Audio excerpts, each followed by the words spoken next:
I know one more loss than the Niners. You could have a 1 seed in your hands. Right.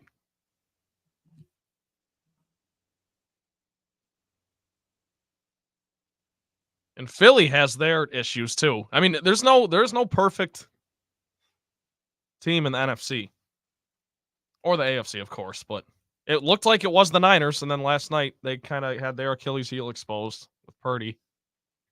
Right. You know, I mean, that's how you beat them, right? And they've got probably the best supporting cast, the best roster in the league, top to bottom. You got to make Purdy beat you.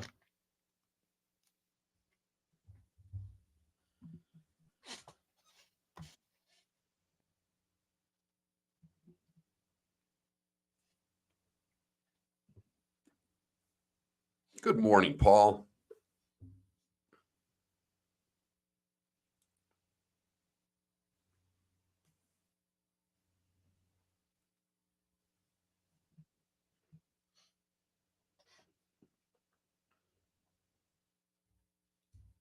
We did. I hope you did as well, baby Jules. Merry Christmas.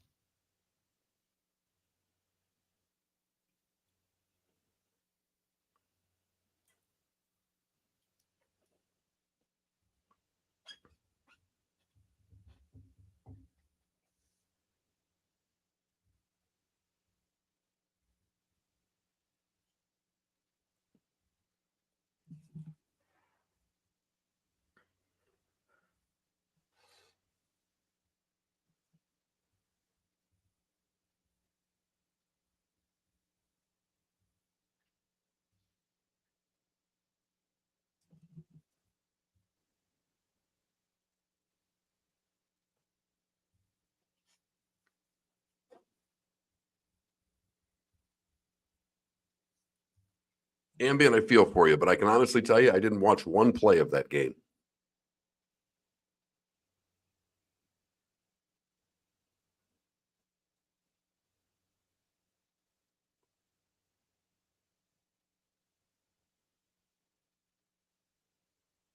Oh, the Broncos. Okay, that threw me off for a second. I had to rack my brain. I had to look at the score. Hey, with it is a shame they're not able to take advantage of this because the Chiefs do not look good at all. They look bad. They look bad, which is crazy to say.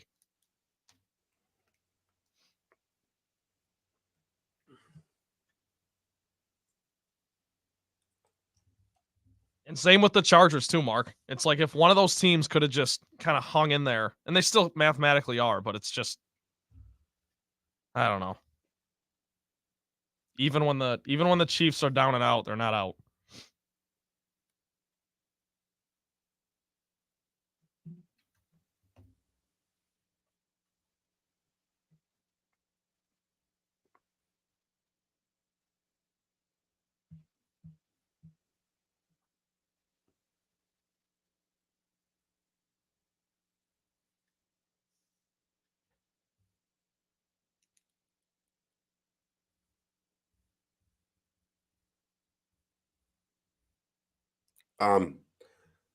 Go Raiders. Let me just give you one stat that might displace what you said. Aiden O'Connell was 9 for 21 for 62 yards in the game. They didn't kick their ass. They made 2 touchdowns in 7 seconds on defense because of Mahomes' mistakes.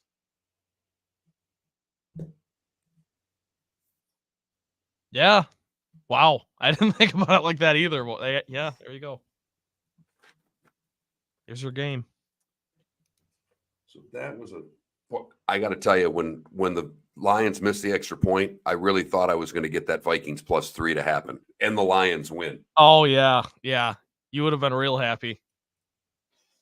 Your pick hit and the Lions won. I went 2 and 3. Damn.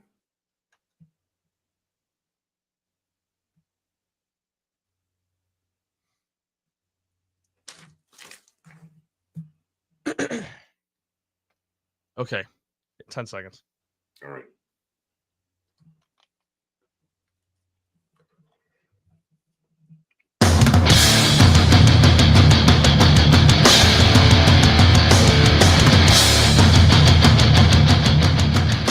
You are listening to Miller and Moulton, exclusively on the Florida Sports Network. And now, here's Mark Miller and David Moulton. Good morning, everyone, and welcome to Miller and Moulton. David has the day off today as he is traveling back from San Francisco in last night's Monday Night Football game, but we still ask you the question, how the heck are you? Here on the Florida Sports Network.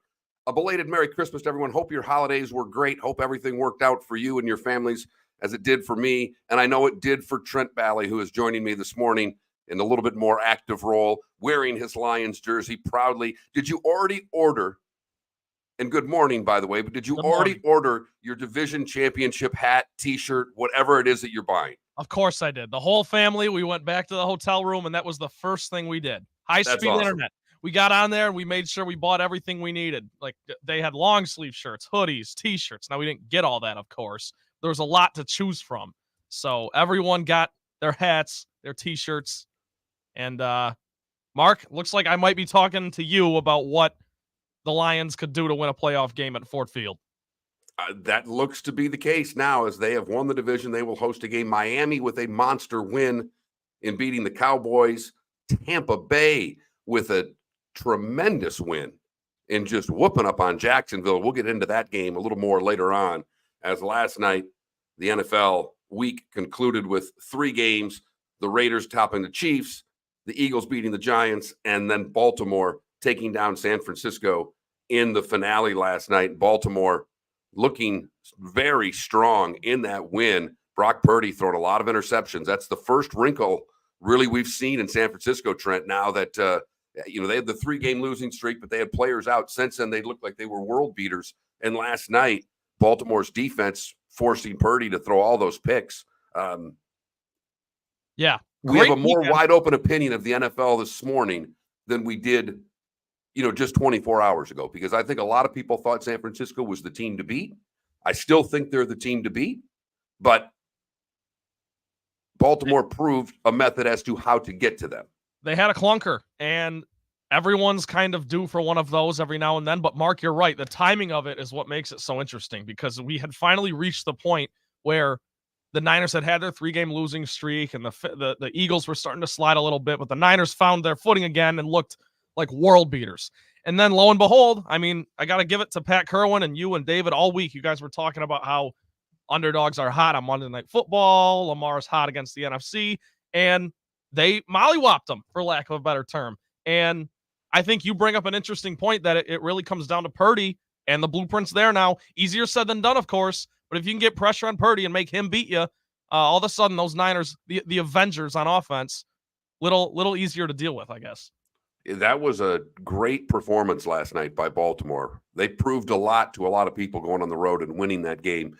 And, Lamar moved, and he did move up. FanDuel now has Lamar listed as the leading candidate for the MVP, past Purdy, with that win last night. So that's the type of stage that obviously, and I don't know how many people care about the MVP, but it is as wide open of a race as we've had in a while. And it seems that weekly it's changing. Who knows if Baltimore, with their big matchup coming up with the Dolphins for the 1 seed in the AFC on Sunday. So there's an opportunity there for Tyreek Hill to have his showcase game. Obviously, Lamar had one of his last night in a tremendous win, but we'll have more on that upcoming. I did want to have a little fun today. And I thought we could throw out there, since it's the day after Christmas, and this is the day, back in the day, Trent, back in the day, this was the day you went to the mall and returned all the stuff you didn't want. Right. Now you just send it back to Amazon. It's a whole different concept of how you return things from what you did before. Sure. But from a little theme today, from a little sports theme, I'll let everybody, what would you return from your team? What would you want to give back from your team today? As we'll have a little fun. 21,000 is the text line. So you can return your sports team or return a player or whatever it is. As we'll have a little fun with that. I'm in Pittsburgh, where I have spent the holidays, and had a long day on Christmas Eve trying to watch games, because my wife wants to make sure that we get to church on time. That was really her only requirement of Christmas Eve. We went on Christmas Eve. We went to 4:00 church, and she didn't want to stand. We wanted to make sure we sit there, so we had to leave really early. And I was trying as best I could to delay that because I'm watching the Lions-Vikings game. Right. And when she just said to me, "This is my favorite bass of the year. They sing all the songs that I like, and we're going to get there on time. And you're not going to ruin this for me." At that point, when she says you're not going to ruin this for me, you have to know as a husband to just shut the up. Yep. And do what you're told. You eat that one and move on. Exactly. So I pulled that off. But she's asleep, so she can't hear me right now. If she can, so be it. But I pulled off sitting as far away from her. There was it was my daughter, my wife, my mother-in-law, myself, and my son. And between my son and I pulled the phone out and did something I've never done before. I was watching the game right up until Mass started. You have to. I've done that many times before. I'm sure that doesn't shock you. But for Mark Miller to be streaming football, let alone streaming anything, sitting in the pew, that tells you exactly how good of a football weekend it was, Mark.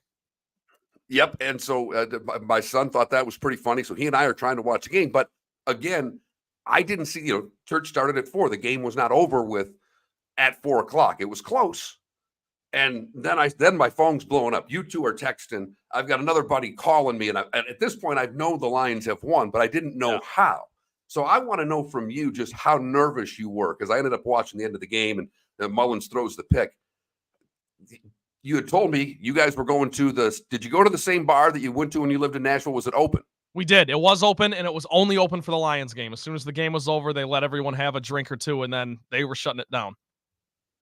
So you're at your watering hole in Nashville with the whole family. Yep. What were the nerves like as this thing looks as if it could be taken from you? Well, Mark, did you so forgive me. Did you see the Lions' final possession? Yes. So you saw the egregious pass to Jahmyr Gibbs on second down. That was a fumble because it was backwards and it bounced out of bounds. And when that stuff's going on, Mark, you've been watching Lions football your whole life. So I'm sure you can identify with how I felt.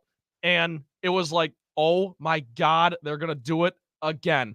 These are the types of things, how the Lions lose games. You've seen it all. The illegal bat, the Calvin Johnson rule, all sorts of stuff. The Rodgers Hail Mary. So you're just thinking this is another version of that. And you're thinking the sky's falling. How are we going to tuck ourselves off the ledge on Christmas Eve? And then, like you said, Nick Mullins throws his fourth pick, and it was just such I didn't even know. The place exploded, for one, and it wasn't really that full because it's Christmas Eve. The usual suspects weren't all there because people are, with their families and whatnot, understandably so. But to answer your question, Mark, very, very, very nervous. And that's why I want to kind of bring up the fact that I think same old Lions, SOL, I think it died yesterday because SOL, if it was still alive, that would have been number one on its punch list yesterday.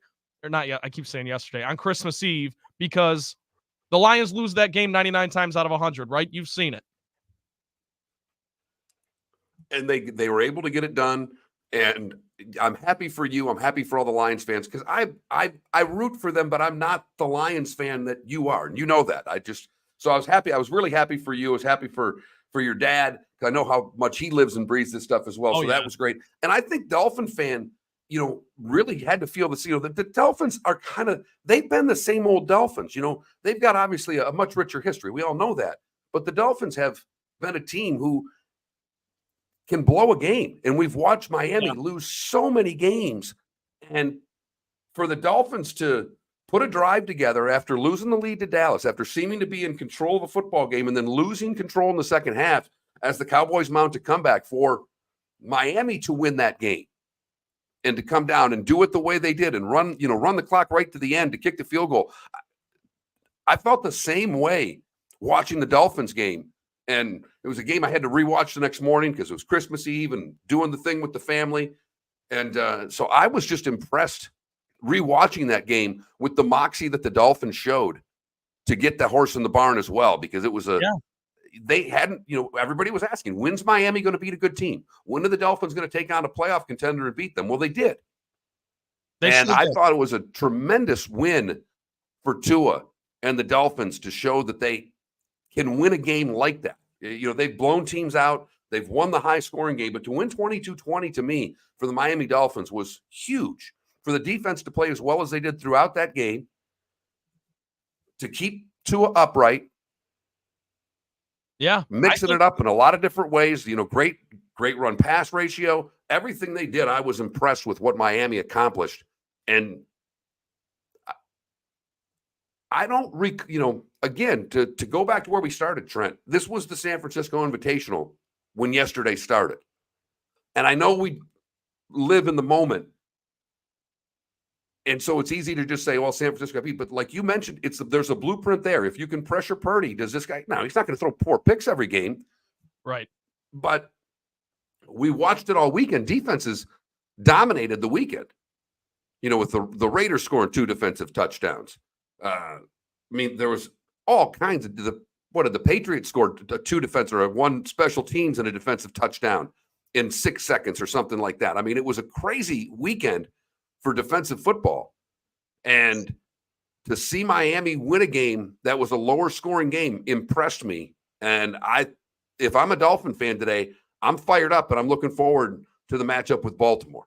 If there are any loyal listeners out there who remember Felipe, of course, and there's many people out there who do, he and I were texting about this yesterday, the exact point you just brought up, that the parallel between what the Lions did and the Dolphins did yesterday is beautiful because the franchises have been through a similar blank, if you will, over the last 30 plus years. So I agree. I was watching that Dolphins game. Very impressive win over a very formidable opponent in Dallas, even though Dallas just got blown out by Buffalo 2 weeks ago. If you're a Dolphin fan, like you said, Mark, to at least get the horse in the barn and know that you're going to the playoffs, I think it alleviates some of that pressure because now everything has to continue to go wrong for you and right for the Bills. It has to be a perfect storm, if you will, to lose this division. So it's still the Dolphins to lose, and that's a big takeaway from the weekend as well. And we haven't even got to the Bucs and their great performance, just beating up on Jacksonville. Trevor Lawrence gets injured in the game. He's pulled from the game with a shoulder injury, but did not look good before that. We'll have more to talk about with Trevor Lawrence because there's some stats that I've seen in the past few days that would really disturb me if I were a Jags fan about Trevor Lawrence. We'll get to that in a moment. But the Bucs and Baker Mayfield, 4 in a row, taking a full advantage of that division and now have an opportunity to clinch it next week. Miller and Moulton. David, on the red eye, coming back from San Francisco. He may join us at some point. Thank you for listening right here on the Florida Sports Network. Mark Miller for Molly Maid. Why Molly Maid, you ask? Trust. Moulton was a customer for 15 years. Affordability. Didn't I just say Moulton was a customer for 15 years? Worry-free services. Our professional house cleaners are fully insured and a 24-hour warranty. Call Molly Maids today at 239-774-5839. That's 239-774-5839 or online at mollymaid.com/FTMYERS. That's mollymaid.com/FTMYERS. Hello, friends and family of Southwest Florida. Are you looking to tap into the electric vehicle market? Well, look no further because we here at Southwest Florida Golf Carts have just what you need. E-bikes, golf carts, LSVs, scooters, and more. Come down and talk with one of our experienced sales reps, have a soda and a smile, and you could be cruising the streets in your new EV today. Stop by the store or visit our website at flgolfcarts.com and enter for a chance to win $100 off your next purchase by answering John's monthly sports question. The law firm of Michael F. Hornung specializes in criminal defense, DUI, personal injury, nursing home claims, and auto accidents. I'm a former prosecutor with over 34 years of experience. The information I know is information you need to know. If you've been arrested for a DUI, time is of the essence to maintain your driving privileges. Call the law firm of Michael F. Hornung for a free consultation. At the law firm of Michael F. Hornung, we are committed to excellence in your representation. Being a local attorney with local knowledge is clutch to the success of your case. For over 30 years, we have successfully represented the citizens of Southwest Florida. For a free consultation, call 239-437-0095. That's 239-437-0095. Our offices are conveniently located in Fort Myers. Visit online at mfh-law.com. You are listening to Miller and Moulton on the Florida Sports Network.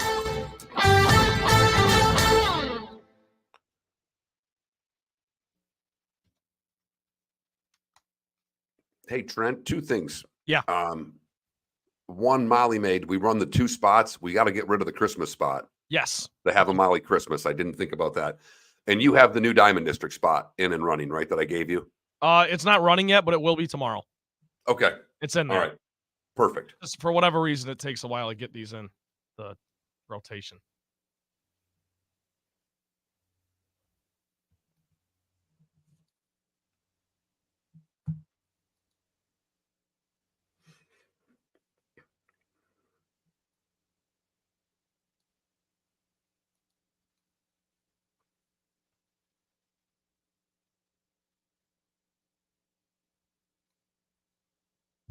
So when's the flight today for you? 5:40. Oh, okay. So you kind of get to spend the day with the family still. Yeah, we're going to see my wife's best friend that she went to high school with lives in London, and she's back for the holidays with her husband and daughter. So Lives we're in going to have London? breakfast. Wow. Yeah, we're going to have breakfast with them after the show. Nice. It's kind of funny. You get to have breakfast after work. Right.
Trent, did you see the comments there in the Twitch chat room?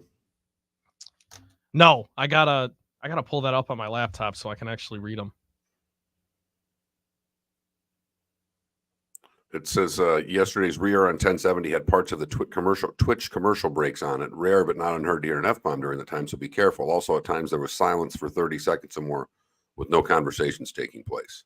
Okay, so that I will talk to whoever ran that because we're gonna have to make sure that's good for New Year's because I went through every single file multiple times and they were fine. So I'm wondering if they didn't even run the right thing.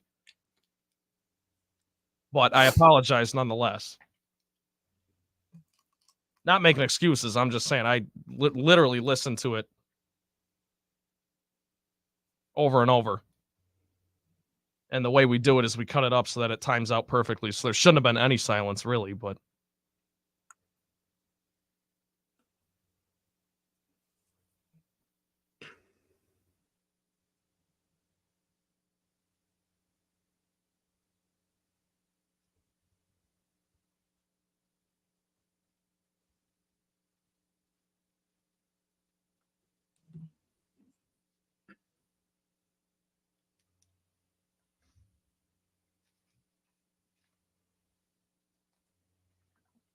No, he wasn't. He was terrible before the injury.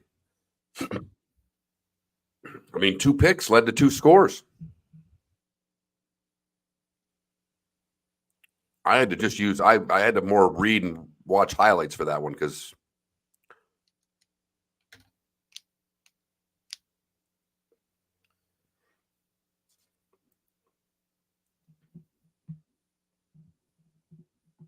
all right, here we go.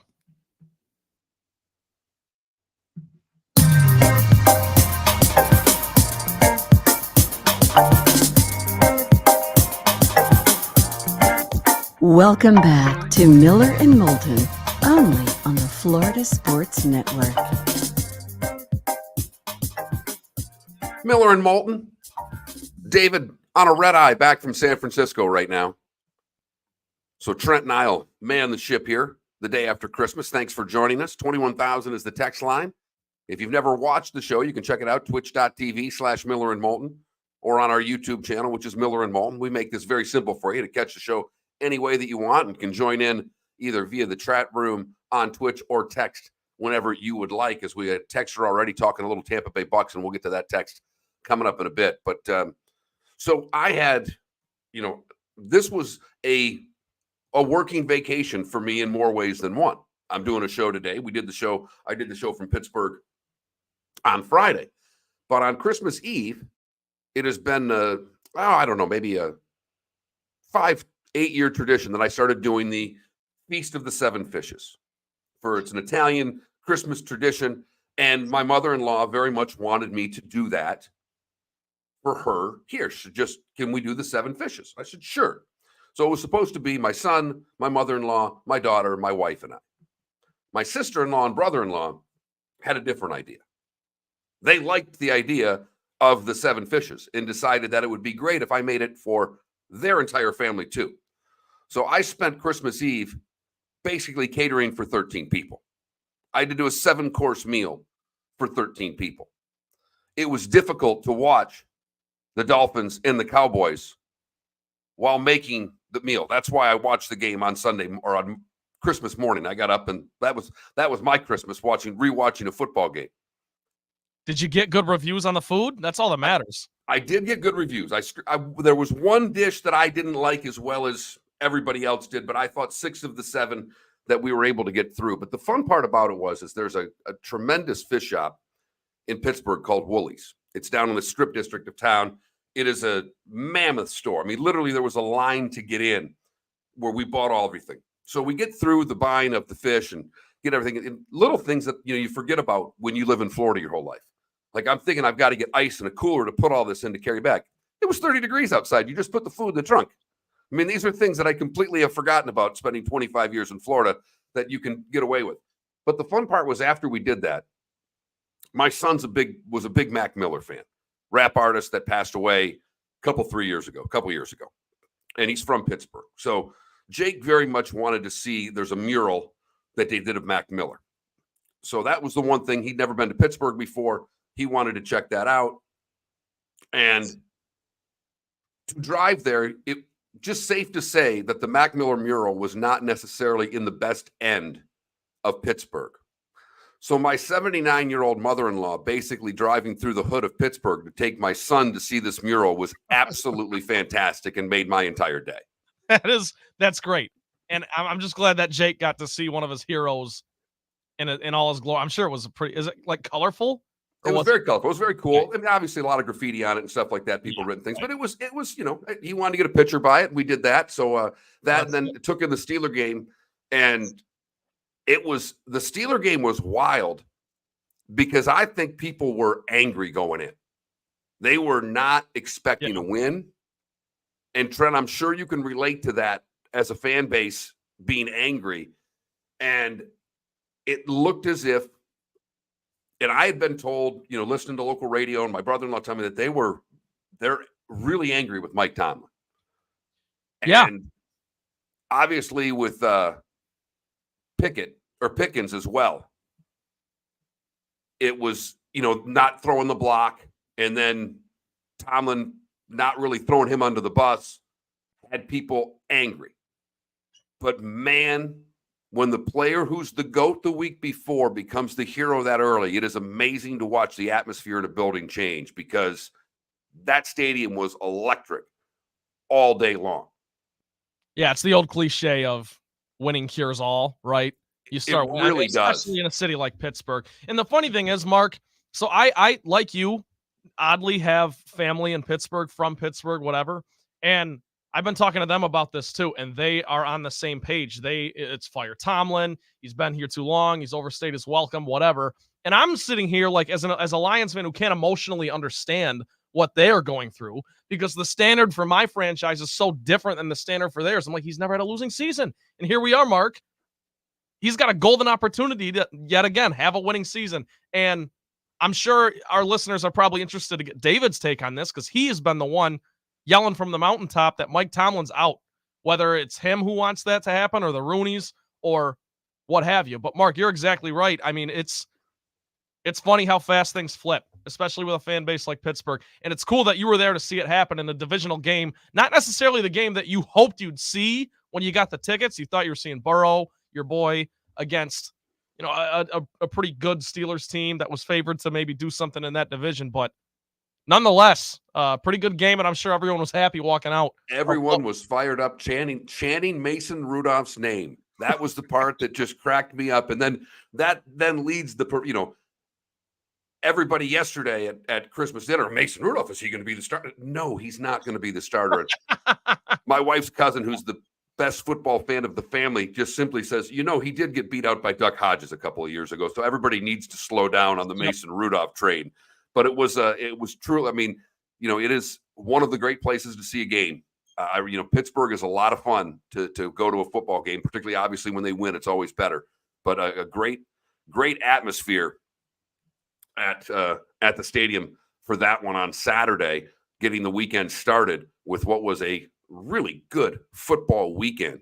And the Bucs taking it to the Jags, and Trevor Lawrence throwing a couple more picks. By the time they pulled him for the shoulder injury, the game was out of hand, 30-0 before things got going for Jacksonville. A couple of late scores to make the game look and appear a little closer than it was. But the Bucs, a dominating performance. Baker Mayfield looked really good again. And, Mike Evans with a couple of more touchdowns. He has 13 now on the season. There are only he's one of five that has done this. Jerry Rice, Terrell Owens, Marvin Harrison, and Randy Moss are the only players in NFL histories to have at least 12 TDs in 5 different seasons. He joins them. Mike Evans is amazing. He's positioned himself to get paid this offseason, whether it's the Bucs or not. And he's going to reset that market for wide receivers, Mark, because it kind of went through a little bit of a lull there. And Tyreek Hill, of course, did his thing. But it's going to be real interesting to see if now the Bucs, in the situation they're in, who I think I'm sure we'll get to it throughout the week with some of our Bucs guests and whatnot, but I think they've put themselves in position to comfortably win this division at this point. There's no doubt. And you're right on Mike Evans, because now they can't lose him. Are they going to? I know he's a free agent. They've got to pony up and try to keep him, because if you're Kansas City right now, what would you not want to throw at Mike Evans after you watch what happened to them yesterday? Yeah. And the way that they drop balls and the way that Kelsey's being covered, and they pretty much are trying to eliminate him from the games because they know no one else can beat him. It is. Do you think that the Chiefs would do something like that, though, after they essentially went the opposite way and didn't pay Tyreek Hill? Do you think they would swallow their pride and be like, you know what? We probably never should have let Tyreek go in the first place. Here's the bag, Mike. Would you? Yes. But I never would have gotten rid of Tyreek Hill. I understand you have to build a roster and it's a team sport, yada, yada, yada, all the cliches. A good offense will beat a good defense 10 times out of 10 in this day and age. I'm not saying that's been the case historically, but you see how much it's affecting them every single week. Patrick Mahomes just struggles yet again. And this is the greatest quarterback, the most talented quarterback we've ever seen. And he does things out there that are incredible. I mean, and yet the Chiefs have 7 points going into that fourth quarter. Right. Because, and we talked about it pre-show, Mark, it ain't like the Raiders were playing a great game. It's just you're behind the 8 ball a little bit when you don't have the talent to surround a great player like Patrick Mahomes. So I would do it, Mark, to answer your question. And the frustration is showing in Kansas City right now as they look disheveled and out of sorts in that game. And credit the Raiders defense, who was brilliant and scored the 2 touchdowns there in back-to-back plays, basically. But the first one was a horrible mistake by Mahomes, and the pass wasn't any better. That was the pick 6. The starting 5 is on the other side when we come back right here. Miller and Moulton, thanks for listening on the Florida Sports Network. The law firm of Michael F. Hornung specializes in criminal defense, DUI, personal injury, nursing home claims, and auto accidents. I'm a former prosecutor with over 34 years of experience. The information I know is information you need to know. If you've been arrested for a DUI, time is of the essence to maintain your driving privileges. Call the law firm of Michael F. Hornung for a free consultation. At the law firm of Michael F. Hornung, we are committed to excellence in your representation. Being a local attorney with local knowledge is clutch to the success of your case. For over 30 years, we have successfully represented the citizens of Southwest Florida. For a free consultation, call 239-437-0095. That's 239-437-0095. Our offices are conveniently located in Fort Myers. Visit online at mfh-law.com. Visit Jason and Todd at the Diamond District. When choosing something of high value and personal significance, such as a diamond, you want to shop with the best, and the mall is not the place to be. Here are my friends, Jason and Todd with the Diamond District. Take a stroll in the mall, pop into a few jewelry stores, and you'll soon discover you're in the wrong place. Rings begin to look all alike. You're not finding GIA certified diamonds. You quickly realize you know more than a salesperson helping you, and all the same financing gets pushed on you. Visit Jason and me, and you'll find America's top bridal designers dealing exclusively with the Diamond District. You'll find the largest selection of GIA certified diamonds, all priced 8 to 10% over cost. You'll find educated sales consultants who have many years' experience and are not paid commissions. And you'll find Todd and me in the store nearly every day, wanting to shake your hand and welcome you to our Diamond District family. Visit Jason and Todd at the Diamond District. We're listening to Miller and Moulton on the Florida Sports Network.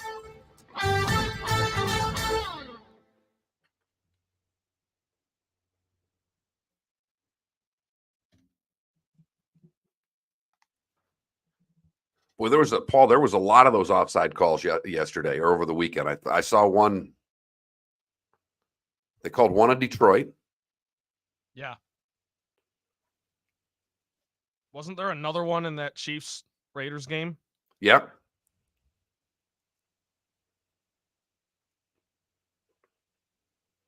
Also, yeah, Mark, I'm going to have to get to the bottom of this because the files I used for that show yesterday weren't even, they were pulled from the air. So the Twitch stuff shouldn't even be on there. So right, that's why I don't get it. I think they might have just ran our stream, which is ridiculous if they, I don't know. I'll talk to Tom and whoever.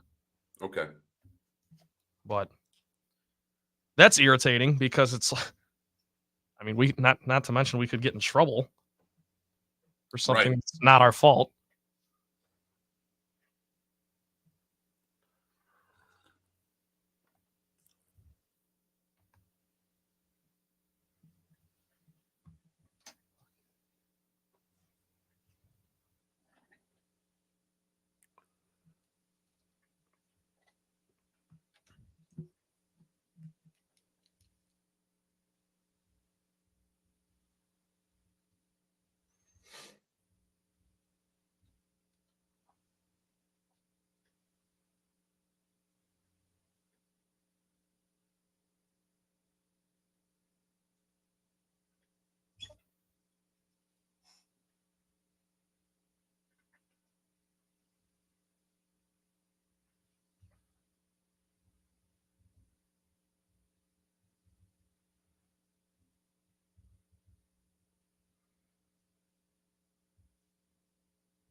That's the show they ran yesterday, KW, from February of 2022.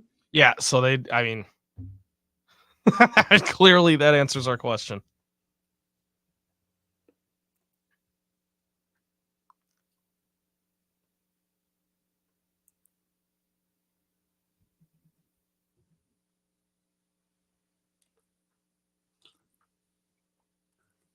Jeez.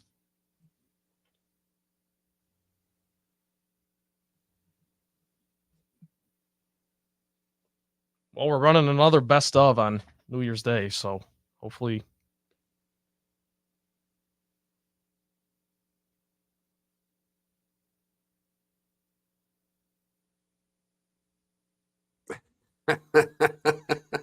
I bet, KW. We're wrong more than we're right in this business. What did you think ahead of that game, Mark? If you can remember, like who did you like? I liked the Rams, I believe. Okay, nice. Even though you guys love Burrow. Yeah, but that's where the crush started. But I just thought it was. If I remember right, I thought it was.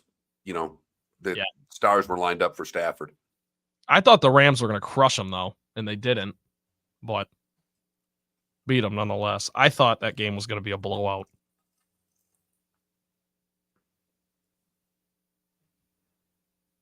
Because if you remember, it's kind of funny to look back on it now and think about it, but that Bengals run, I mean, every single playoff game was either fluky or kind of just weird. Like I remember that's interesting. They beat the Raiders because Derek Carr forgot what down it was.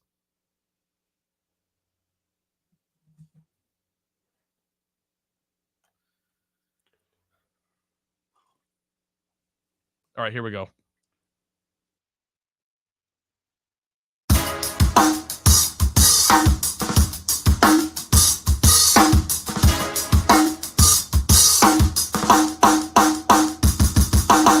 Welcome back to Miller and Moulton, only on the Florida Sports Network.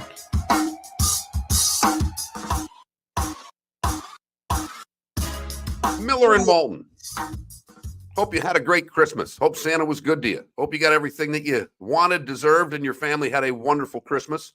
As we were back at it this morning, David on the red eye back from San Francisco. So Trent and I taking over here on the day after Christmas, wanting to know what you would return from your team. What would you want to send back? As today, typically the day that back in the day when we return gifts to the mall, if people still go to those. It's a good question too, Mark, because you don't have to like everything your team does. You don't have to be an apologist for everything that your general manager, your coach does. What do you want to return? Let us know. 21,000 is the text line, or join us in the Twitch chat room. As now it is time for The Starting Five. 5 stories you need to know. It's the Starting Five on Miller and Moulton. Here's number 1. I got to admit one thing about the Starting Five. There's a little work that goes into this. Yeah, there sure is. And I remember one time I asked David, I'm like, you do this the night before? He's like, well, yeah, you got to have the rundown ready. You got to know what you're saying and everything. It does take a while. And there wasn't as much, obviously, because I'm not going through the whole NFL weekend. Right. But it was a great weekend of football. It's a good problem to have, Mark. No doubt. Let's start. You want me to start with the NBA? No, let's start with the NFL. The Ravens get 4 picks, beat San Francisco 33-19. Lamar threw 2 touchdown passes in 18 seconds, ended up with 252 yards passing, 45 on the ground. Timeout. Look who we have in the stream. Sorry. With the Christmas sweater, we have one David Moulton with his Fragile sweater. Good morning, David. Well, good morning, guys. We're doing the Starting Five. I thought you just jumped in to do it for me. Yep. Ravens and Niners, both the 1 seeds in their respective conferences. There you have it. 12-3 are the Ravens, 11-4 the Niners, but still the number 1 seed. Jalen Hurts passes Cam Newton to set the single-season record for most rushing TDs for a quarterback in a season with 15 as the Eagles beat the Giants 33-25. He also threw for 301 and 1 score in the win. DeAndre Swift ran for 92 and a touchdown. Tommy Cutlets benched in the second half. It's over for the DeVito train. saw a great meme on Twitter a little while ago, and it was Pesci walking into the empty room about ready to get clipped. And it said this was the only way it could end for Tommy Cutlets. Pretty good. And the Raiders D scored 2 touchdowns 7 seconds apart as Vegas upset their division rival, beating the Chiefs 20-14. Mahomes, rough day, 27-44 for 235 and a pick. Aiden O'Connell in the win was 9 for 21 for 62 yards. All of those yards in the first quarter. They did not have a single yard of passing in the second, third, and fourth quarters and beat the Chiefs in Arrowhead. Let me tell you, the two teams that played in the Super Bowl last year, they're both messed up. Even the Eagles. Eagles are screaming and yelling at each other with the lead, yelling at the coaches down the stretch against the Giants. Something's going on there. To the NBA, Trent, I'll let you take over. Bucks at Knicks for Christmas Day. That got us started. Giannis and Dame combined for 64 points, but the Knicks had 6 guys in double figures, including Jalen Brunson, put up a 38 spot, and David's Knicks won it 129-122. Then, go ahead, David. Sorry. No, just going to say 38.6 assists, no turnovers in 37 minutes for Brunson. He's not bad. Clean living. Then the Warriors took on the Nuggets in Denver, the last 2 NBA champs going up. This Nikola Jokic guy, is pretty good. Steady 26 points, 14 rebounds, 8 assists. But he wasn't even the highest scorer for the team. Jamal Murray with 28, and the Nuggets beat the Dubs 120-114. Jokic, 18 free throws. Steve Kerr goes off postgame. Nuts. Nuts. In which he says, you can't play defense in this league anymore. The players are basically flopping around for fouls, and the officials are calling it. He said it's a disgrace. It's embarrassing. He goes, officials aren't doing anything wrong. They're doing what they're told to do. The players know how the game's played now, so they're doing it accordingly. He basically called the NBA product right now trash. And he might have a point, but nonetheless, the Warriors are just, the disarray continues. And you wonder if time is ticking for that dynasty. Celtics-Lakers, this was the big one yesterday. Anthony Davis was dialed in. He dropped 40 points, but the Celtics played the Grinch role well. Kristaps Porzingis was the leading scorer. If you had that on your bingo card, good for you. Celtics win 126-115. LeBron and Jaylen Brown collided in that game. It looked like it was the classic. They're rolling around on the court. Oh, Both LeBron. guys. I love LeBron. It looked like he'd been shot. Me too. Man, unbelievable. Rolling around on the floor. It's like, come on, big fella. Get up. 76ers at Heat. No Embiid. Shout out to Felipe. He said it was because Embiid is scared of Bam. But there was no Jimmy Butler either. So good win for the Heat, as they don't necessarily cruise, but they win at 119-113. And much like Kristaps Porzingis leading the Celtics in scoring, if you had Jaime Jaquez as the leading scorer for the Heat on your bingo card, congratulations to you. We'll close things out with... Go ahead, Mark, David. Mark, I have a quick question. How many people do you think have an NBA bingo card who listen to this show? If Felipe's listening, 1. Here we go. Over-unders. Okay, Trent, over-unders 1.5. And Mark and I are both going under. Fair. Mavs Suns closed us out. I admittedly did not watch this one. I was watching the game David was calling, and we'll get to that game later. But real quick, the Mavericks take this one 128-114. Luka Doncic was spectacular with 50 points. And there is your NBA action from Christmas Day. We go to college football. Oh, was just going to say Luka's third highest scoring output on Christmas Day in NBA history. Remarkable. To college football, we go. Tate Rodemaker has entered the transfer portal and will not play in the Orange Bowl, so Brock Glenn expected to start the Orange Bowl for Florida State. Do you blame him? I mean, no. Think about it. He's waited 4 years for his opportunity, and while he's getting ready to prepare for the Orange Bowl, Florida State's bringing in one transfer kid after another, kicking the tires, and basically he realized, well, I guess they're not going to turn this sucker over to me next year, so I better go find a home. And then the other college football story, Walter Nolan, who was the top recruit of 2022 per the ESPN 300, is transferring to Ole Miss. He was with A&M. He'll have 2 years left. He was the number 1 prospect in the transfer portal. Let me tell you, Ole Miss, put some money on them right now to win the SEC. All right, because they're going to be next year's Louisville, where their schedule's very favorable. They've got 15 4- and 5-star transfers that are transferred into their program on 1-year deals. Ole Miss is cutting the checks.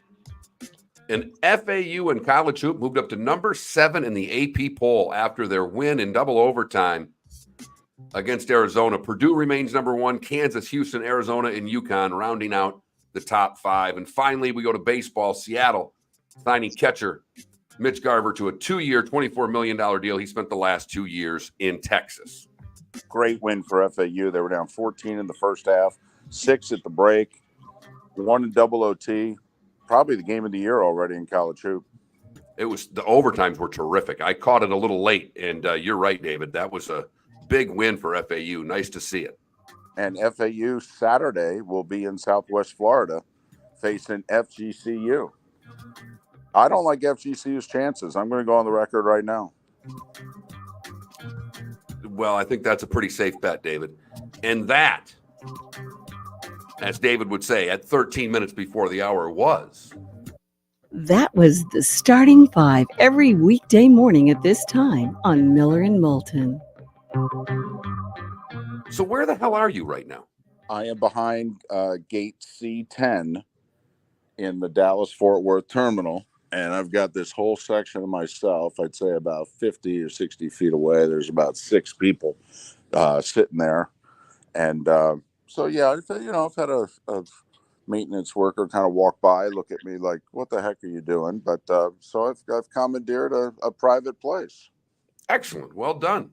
Well done by you.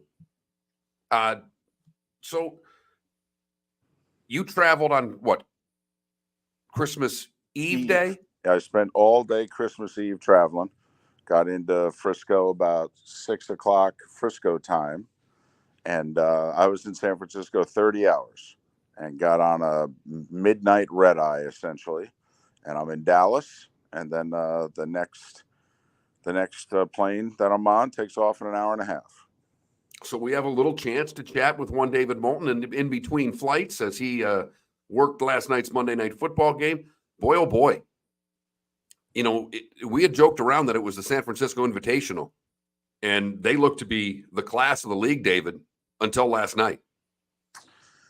You know what it reminded me of last night for the Ravens? You remember how the Eagles last year could just get pressure coming at you from like 9 different guys from all over the place? Well, that's the Ravens defensively. They just get pressure on you, and they got to come in.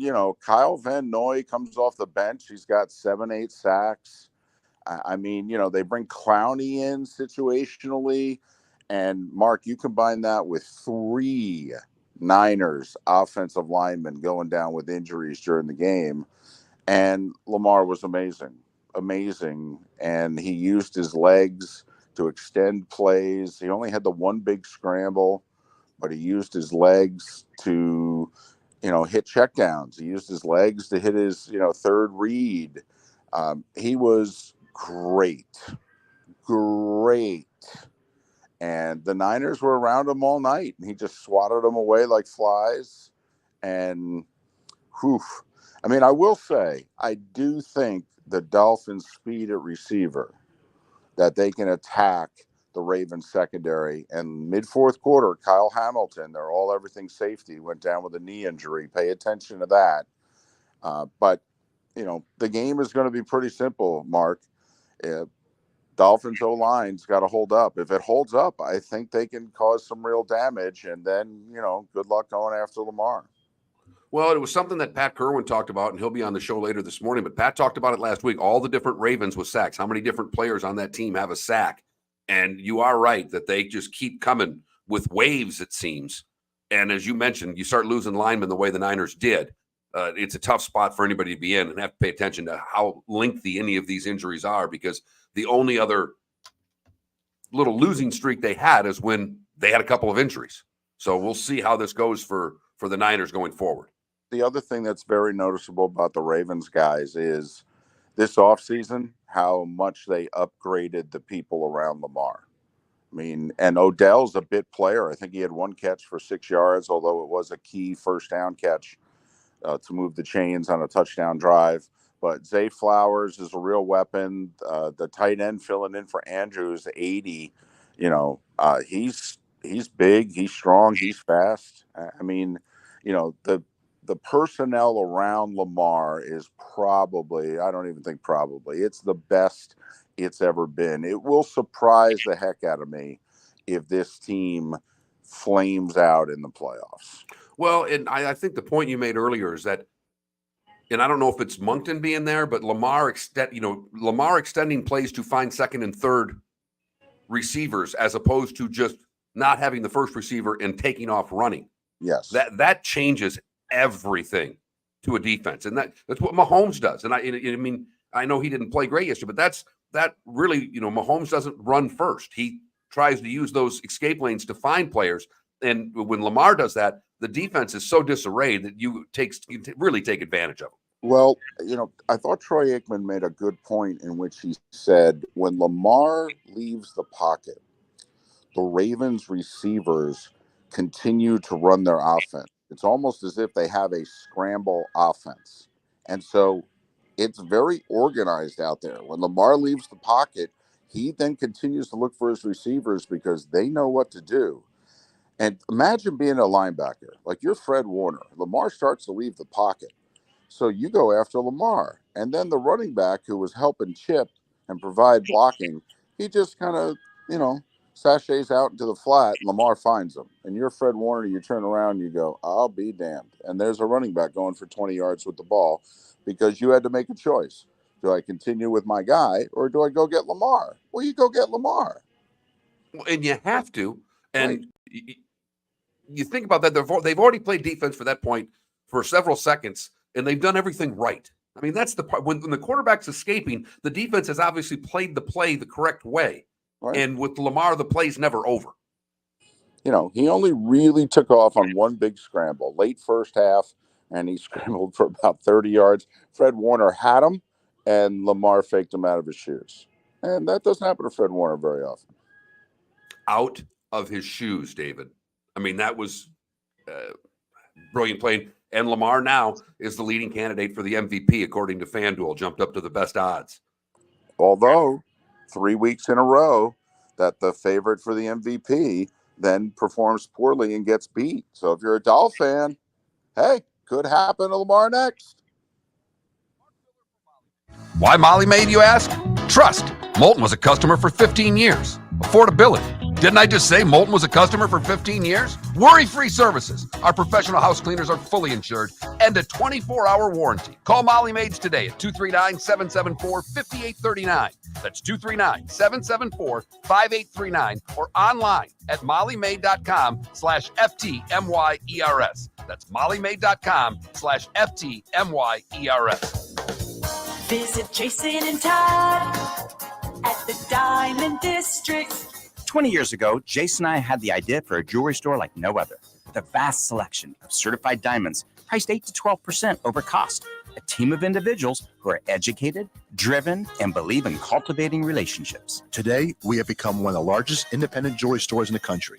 Todd and I love what we do and are in the store nearly every day, along with our GIA gemologists, master jewelers, custom designers, and non-commissioned diamond consultants, all of which we consider family. As direct diamond importers, we travel the world, forging relationships and sourcing diamonds.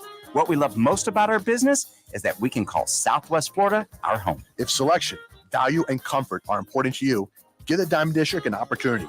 You won't find a better diamond buying experience. Todd and I look forward to shaking your hand and welcoming you to our Diamond District family. At the Diamond District. Located on the East Trail, locally owned Naples Tiki Bar and Grill is an outdoor eatery next to the Hitching Post Shopping Center. Island-inspired food with a true tiki theme. The best place in Naples to enjoy the beautiful weather in Southwest Florida. The Naples Tiki Bar and Grill offers a great menu for dine-in or takeout. Enjoy our famous pulled pork, huge burgers, and tiki bar cocktails. Don't miss happy hour every day from 3 to 6 and live music 7 days a week. See you soon at the Naples Tiki Bar and Grill, 11498 Tamiami Trail East. The law firm of Michael F. Hornung specializes in criminal defense, DUI, personal injury, nursing home claims, and auto accidents. I'm a former prosecutor with over 34 years of experience. The information I know is information you need to know. If you've been arrested for a DUI, time is of the essence to maintain your driving privileges. Call the law firm of Michael F. Hornung for a free consultation. At the law firm of Michael F. Hornung, we are committed to excellence in your representation. Being a local attorney with local knowledge is clutch to the success of your case. For over 30 years, we have successfully represented the citizens of Southwest Florida. For a free consultation, call 239-437-0095. That's 239-437-0095. Our offices are conveniently located in Fort Myers. Visit online at mfh-law.com. You were listening to Miller and Moulton on the Florida Sports Network.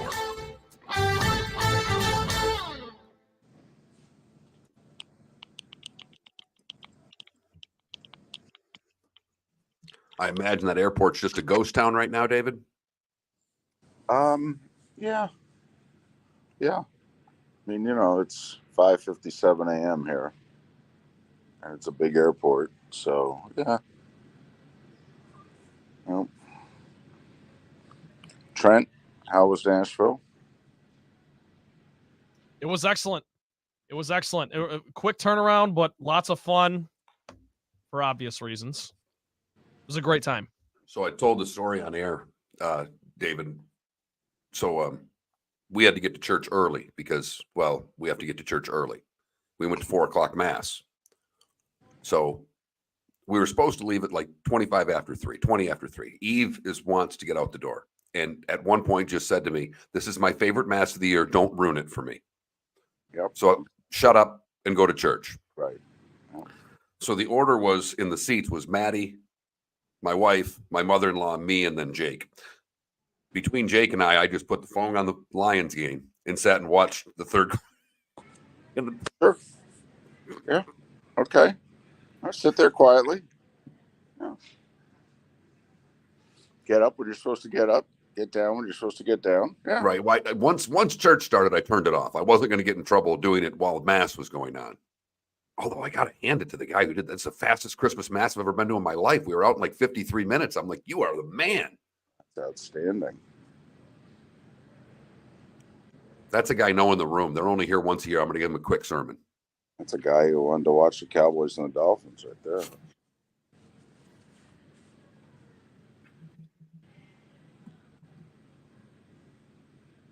Well, of course, while Cowboys Dolphins are going on, I'm doing a 7-course meal for 13 people. So I got up on Christmas morning and watched the Dolphin. I just recorded it so I could watch it again. How'd the meal turn out? Really good.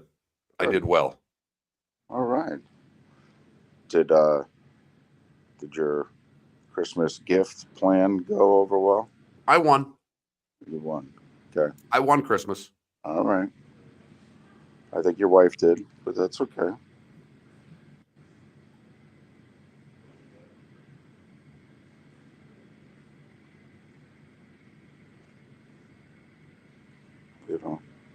At least you're the favorite son-in-law. Oh, yeah.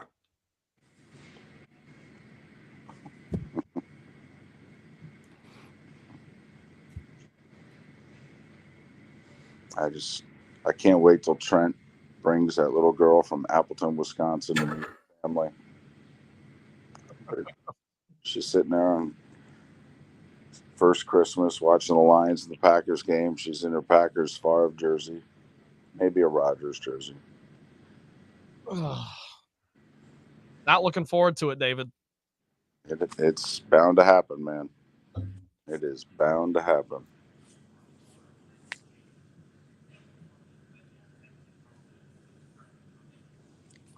At least when it does happen, your team's back to being pretty good again.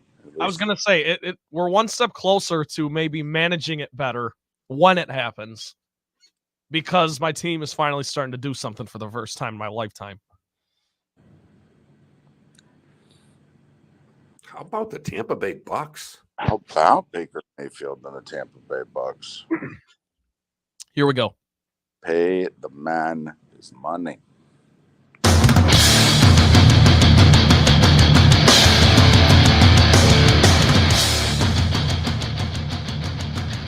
You are listening to Miller and Moulton, exclusively on the Florida Sports Network. And now here's Mark Miller and David Moulton. Miller and Moulton. Another hour jam-packed. Pat Kirwan will join us an hour from now. David Moulton has joined us from Dallas-Fort Worth as he's halfway home on the red eye, sleep deprived. Oh, I usually can sleep from before takeoff till landing, and only slept about an hour and a half on this one. What the heck happened? I know. I'm losing my touch. I'm getting old. As if there were ever a time to join us in the Twitch chat room, today might be the day. Because as David just described, his sleep, one, but two, he's wearing an ugly Christmas sweater. You know, I resent that remark. This is the most stylish Christmas sweater I have ever worn. It is a picture. Can you see it? Oh yeah, we can see it. All right. It's the Fragile lamp from A Christmas Story there. All right. And it says at the top of it, Fragile. And then on the bottom it says, this must be Italian. Remember when he opens up the box? I remember. I most of us probably watched it at some point over the weekend. I mean, I had many ugly sweaters at my disposal, and I thought that I would wear a somewhat, I don't know if classy is the right word, but just decent Christmas sweater. Okay, we'll call it decent. It's better than what Nance and Romo had on yesterday. I'll tell you what, can Tony Romo be any less prepared for a broadcast? Seriously. Does Tony sound like he's paying attention at all? He studied, anything having to do with the teams? Anything at all? Man, he is mailing it in. Well, he took that good critiques early on and has just he must just be rewatching those. But, we were talking before the break. How about the Tampa Bay Buccaneers, David? How about Baker Mayfield and the Tampa Bay Buccaneers? What's that scene from Rounders that we love? Paid the man his money? The man his money. Yeah, Baker Mayfield going to get paid. You got to figure at the very least he gets the Geno Smith contract from a year ago, which was like 3 for 105, 35 a year. And about a year and a half of it is guaranteed. I mean, you got to think that's the type of deal he gets minimum, right? I think so. We got a text earlier. It said, could an argument be made that the Bucs have been one of the top 5 teams during the last month and possibly a favorite to go deep in the playoffs? No, it's not that far. That's a little nuts. But. Well, how about this? A month ago, how badly did we think the Bucs were going to lose to the second place team in the NFC East versus now, do we think the Bucs are in play when that game starts? I think that's a great way to put it. You're not, the other guy that's going to get paid is Mike Evans, by the way. Yeah, probably not by Tampa. Well, are you sure? Well, he should. He should. I mean, he's one of the 5 best players in franchise history. He's a Hall of Famer. I mean, look at the connection him and Baker have. I mean, I wouldn't mess up Baker and Evans and Godwin. I mean, no way. No. I mean, and White's been playing great. I mean, they've got a running back that can get the job done right now. They've got 2 receivers. Not only that, they're playing for that coach. They are playing for that coach. And to think, when Baker Mayfield got the ball with less than 3 minutes to go in Atlanta and they were losing, everything was on the line. The season, his tenure as a head coach, everything.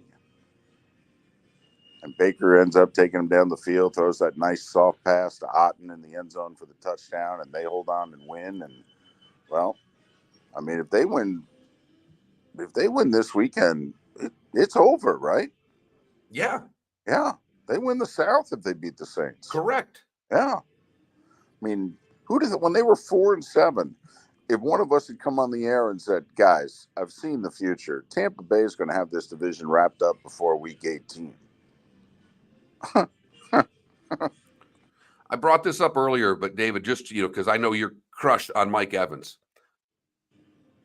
There are only 5 players who have had at least 12 TD receptions in 5 different seasons. He joins Jerry Rice, Terrell Owens, Marvin Harrison, and Randy Moss. Not like that's elite company to keep.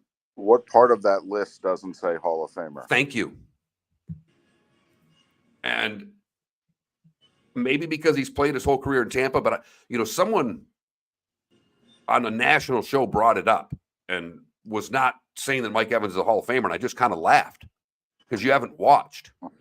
The numbers are all right there. Yeah, he's 1,000 yards receiving in the first 10 years of his career. No player's ever done it. That list you mentioned, he's one of 5 to do it. I mean, come on. What do you need?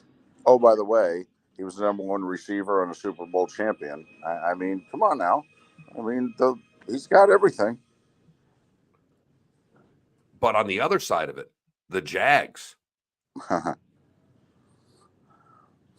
Listen, when the starting quarterback, who first off is really contributing to this mess because he's back to turning it over 3 times a game, and he's getting hurt every week.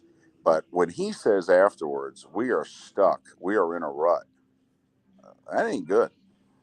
No, and they practice well, they're prepared for the games, and they get out there and they don't execute.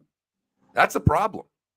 Well, the other thing is that defense now is just a mess. That which is putting a ton of pressure on the offense, and the offense is starting to crumble under the weight of it, and they're turning it over. Well, David, there was a stat that I'd seen, and it was mind-boggling to me, but just how close they put the blind resumes up. Total yards, total touchdowns, total turnovers, completion percentage, QB rating, and record. And the stats are virtually identical. The yards are within a couple hundred of one another. The touchdowns are within 2. The turnovers are 1 apart. The completion percentage is 1 apart. The QB rating is 0.1 apart. The record for Trevor Lawrence is 20-28. The record for quarterback B is 19-29. That quarterback's Daniel Jones. It's funny. I thought you were going to go Mac Jones because I thought I saw a similar tale of the tape with Mac Jones also. So, yeah. Now, I think we give Trevor a pass for the urban year, the 3-14. I think we basically knocked that off his ledger, which means that he's 17-16 the last 2 years, but he's Justin Herbert with a ton more turnovers is what he is right now. A 500 quarterback who's got potential, but who also can lose you a game as easily as he can win it. And you're right, David. He's as much part of the problem as he is the solution right now. And I know, you're going to get the quotes from the quarterback after the game, but when you're turning it over like that, you can't put your defense in the position that they're putting the Jacksonville defense in right now. They win their last 2. They win the South. If they should win this week, they're hosting Carolina. That should get them off the schneid. Then they have to go to Tennessee. But if they win their last 2, they win the South. Period.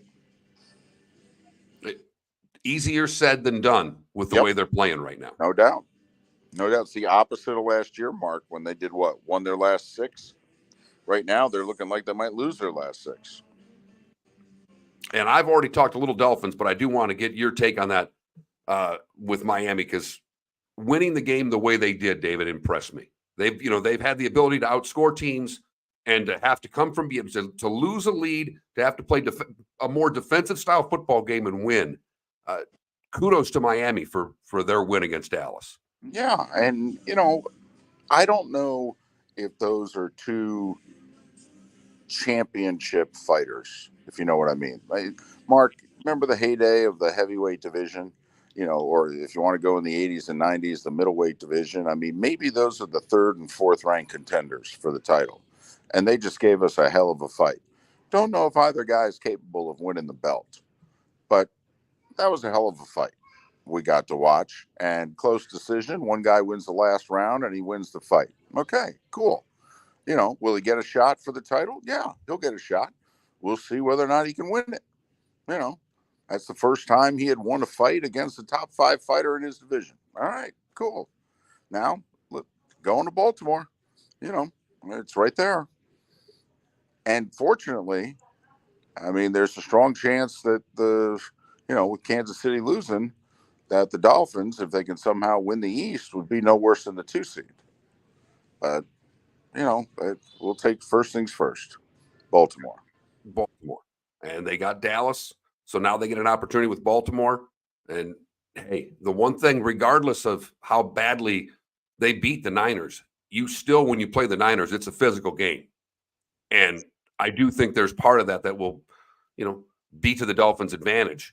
And as you pointed out earlier, it seems that every time the MVP quarterback, the new leader for the MVP, comes into effect, well, it's not gone very well for the MVP candidate when they get to the top spot. No, and if you're a Dolph fan, you got to hope, okay, now this is Lamar's turn to have an off day, and Tua and company can take advantage of it, which then, of course, would do what? Put Tua and or Tyreek at the top of the list, and then the Dolphins would have to host Buffalo, trying to keep the Bills out of the playoffs. And, well, David and I both had Miami beating Dallas.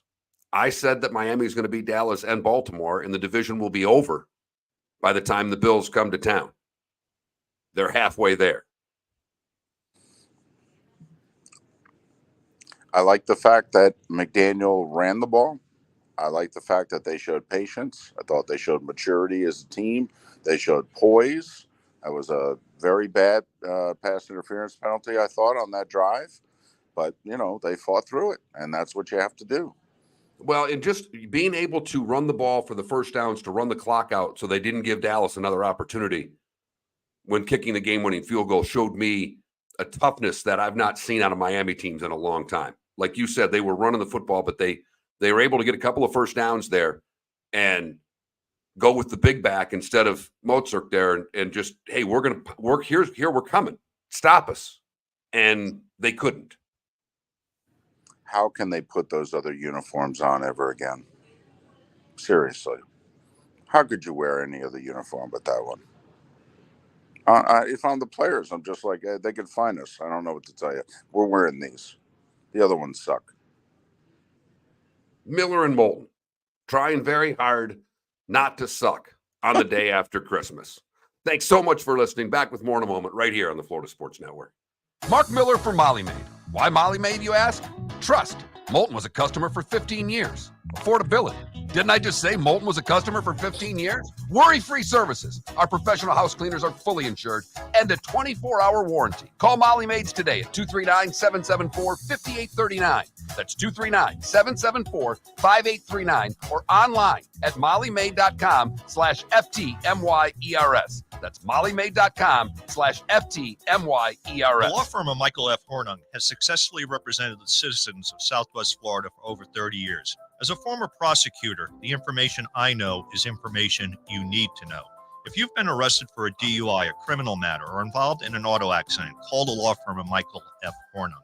I'm a local attorney with local knowledge to assist you through the process. For a free consultation, call 239-437-0095. That's 239-437-0095. Offices in Fort Myers. Visit Jason and Todd at the Diamond District. Hey y'all, it's Ben Allen. When it comes to singing and performing live shows, I'm in my comfort zone. When it comes to wanting to surprise my wife with diamonds, I'm a bit lost. That's why I go see my friends Jason and Todd at the Diamond District.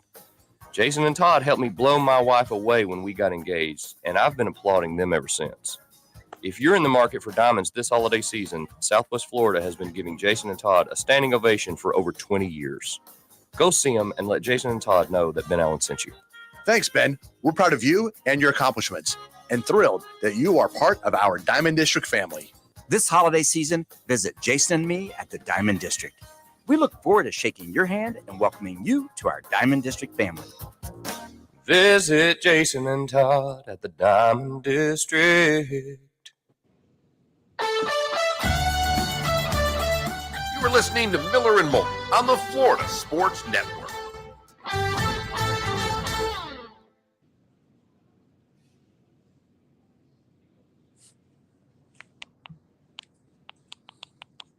I have to admit, Trent, I'm very curious. I was thinking about this as the plane was landing. I'm like, so what is he going to do for the play of the day?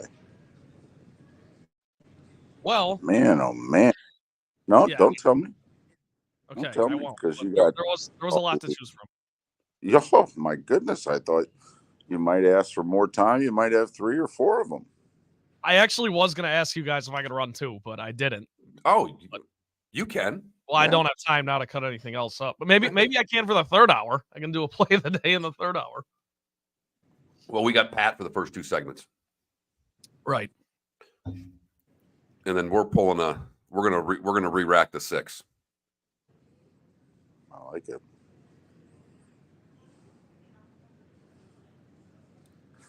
Not like there's anyone in that building.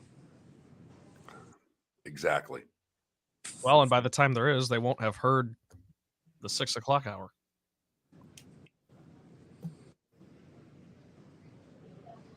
Is there anyone on Twitch? Yeah. Oh yeah. 94 right now, or I don't know how many on Twitch, but 94 in the between the 3. Okay. Yes, Bray. David is at the Dallas-Fort Worth Airport. Yes. Gate C10. In case anyone's in the airport as well and would like to go visit. Headed to C15 for my flight. When do you board? This will be my last segment. I board like 10 of. Okay.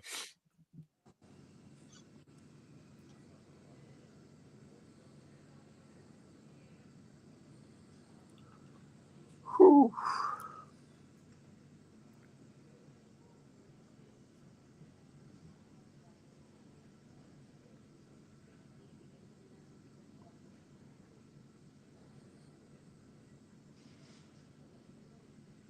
DFW, right?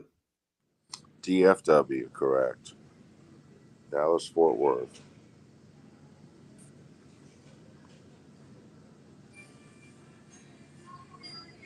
On the way to San Francisco, I saw McBain and his wife.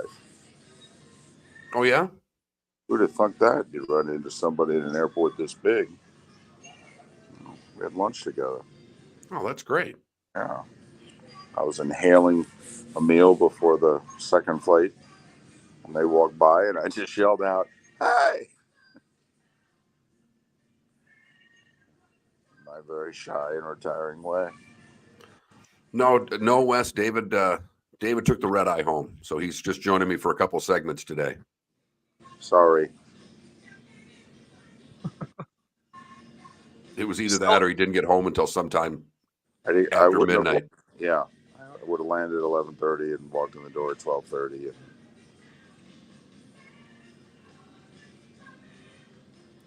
They still got the Christmas music going in the airport. Yeah, I know the music. Yeah.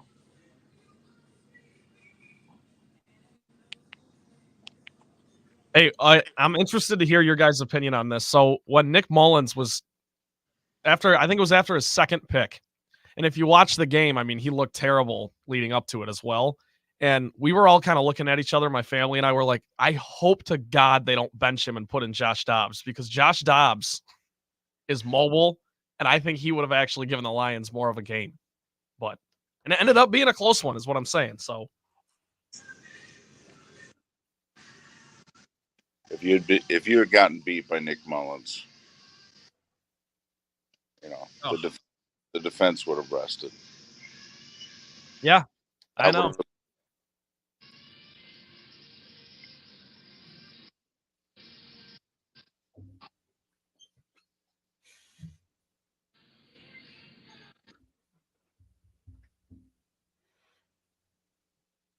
So, I'm gonna fire a bunch of questions at Trent here. If I call your name, you're traveling on Miami Flight 1223, just wave your hand. You don't have to come up. Last name Thomas, last name Chip, and Roque. Just wave your hand. Wave your hand in the air. Here we go.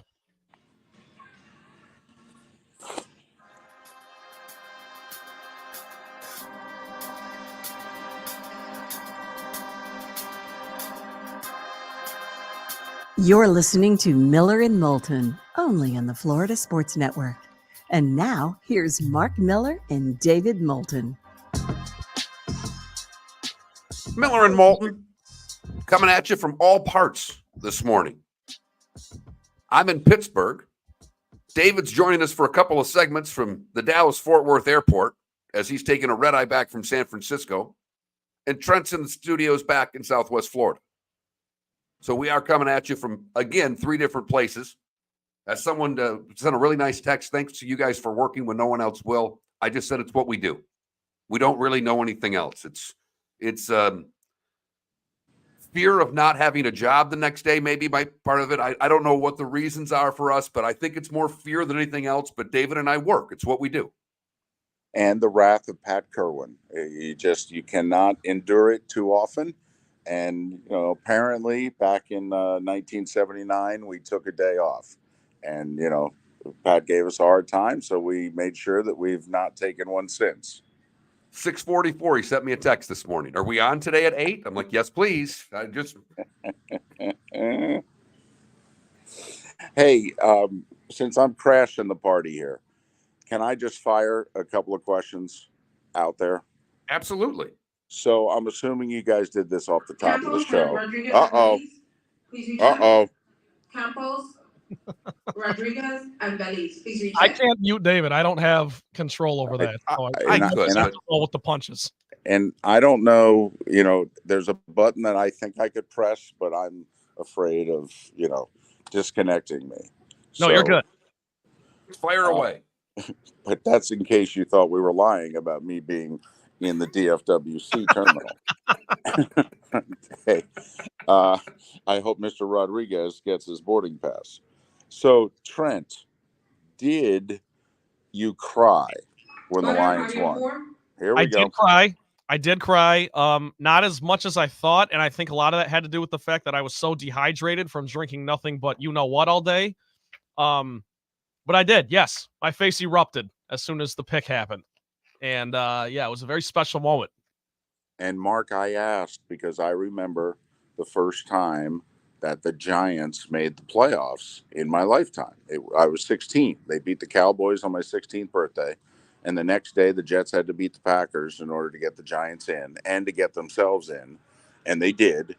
And it was the first time literally in my lifetime the Giants had made the playoffs. And it was the first time in 18 years that my grandfather had witnessed the Giants in the playoffs. And while I didn't cry, but I was at the game and we were jumping up and down and hugging. And, it was damn close. I mean, I'll say curious. this. This is the 4th time the Lions have made it in my lifetime. First time since 2016. And this one was different. Like, I didn't cry when they made the playoffs in 2014. I didn't cry when they made the playoffs in 2016. This was different. Winning the division for the first time in 30 years and winning it for the first time as currently constructed. That's special. That's the thing. I mean, obviously they have not. This is the first time they've won the NFC North. The last time they won a division, it was the NFC Central. Correct. Right. If we're gonna do this, can I just do the play of the day now and then we can continue to talk about it? Because I hope I can get a little bit of grace from the Twitch chat room today. Look, when the Dolphins, if and when they clinch the AFC East, I will have that call. No, really. You're going down the road that I think you're going down. Yep. On the Florida Sports Network, with the Dolphins clinching a playoff spot, with the Bucks winning 4 in a row. Okay, this is why. Pull the curtain back. Right. We were talking. I wanted 3 or 4 of them, but I had to pick one. And when something happens for the first time in 30 years, I think that's the right pick. It's just that's just me.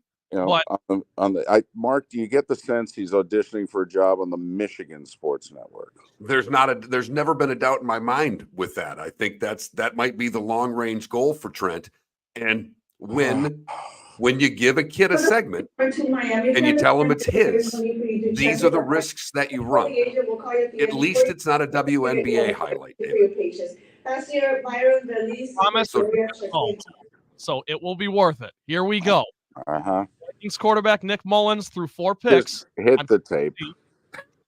None bigger than this. Bang the 8-track. Mullins takes the shotgun snap. He's back. Mullins looking. Pressure comes. Stepping up. Looking. Throwing deep downfield. It is picked up by the Lions. Intercepted. Coming back the other way. Ifatu Melifonwu. This is going to be over. Lions are going to win it. Lions are bringing the NFC North title back to Detroit. The fourth interception of the day delivers for the Detroit Lions. There you go. The great Dan Miller on the call. Ifeatu Melifonwu jumps the Justin Jefferson route. Lions take a knee and win the NFC North for the first time ever. Win the division for the first time since 1993. Jared Goff was born in 1994, for context. Yeah, they showed that stat that there were only, 4 Lions alive the last time that they won the division. Yeah. And obviously, I wasn't. Mark, you were proud. In 94, how old were you? Oh, or God. 93, I should say. 93, I would have been, what do you make me do math this early in the morning? 24. So you were my age the last time the Detroit Lions did what they've done. So Yep. yes, I understand it's the Florida Sports Network. I apologize. We're going to talk about all that other stuff because there's a lot of it to talk about. All that other stuff. It was a great weekend of football. It really was. So there you have it. Molly Maid, thank you. I am sorry if I have disappointed you this morning. Well, but again, I only get one of these. Exactly. One of the things we've been asking this morning, just since it is Boxing Day, is what you would return from your sports team. Someone said Sean Payton to New Orleans. Someone said Russ to Seattle. Oh, I don't think they'd take him. I think Kansas City would take Tyreek back. If they were to return anything, that would be the one on the top of my shopping list, if you know what I mean, David. Yeah, I think, they might have found the money. Mm-hmm. Yep.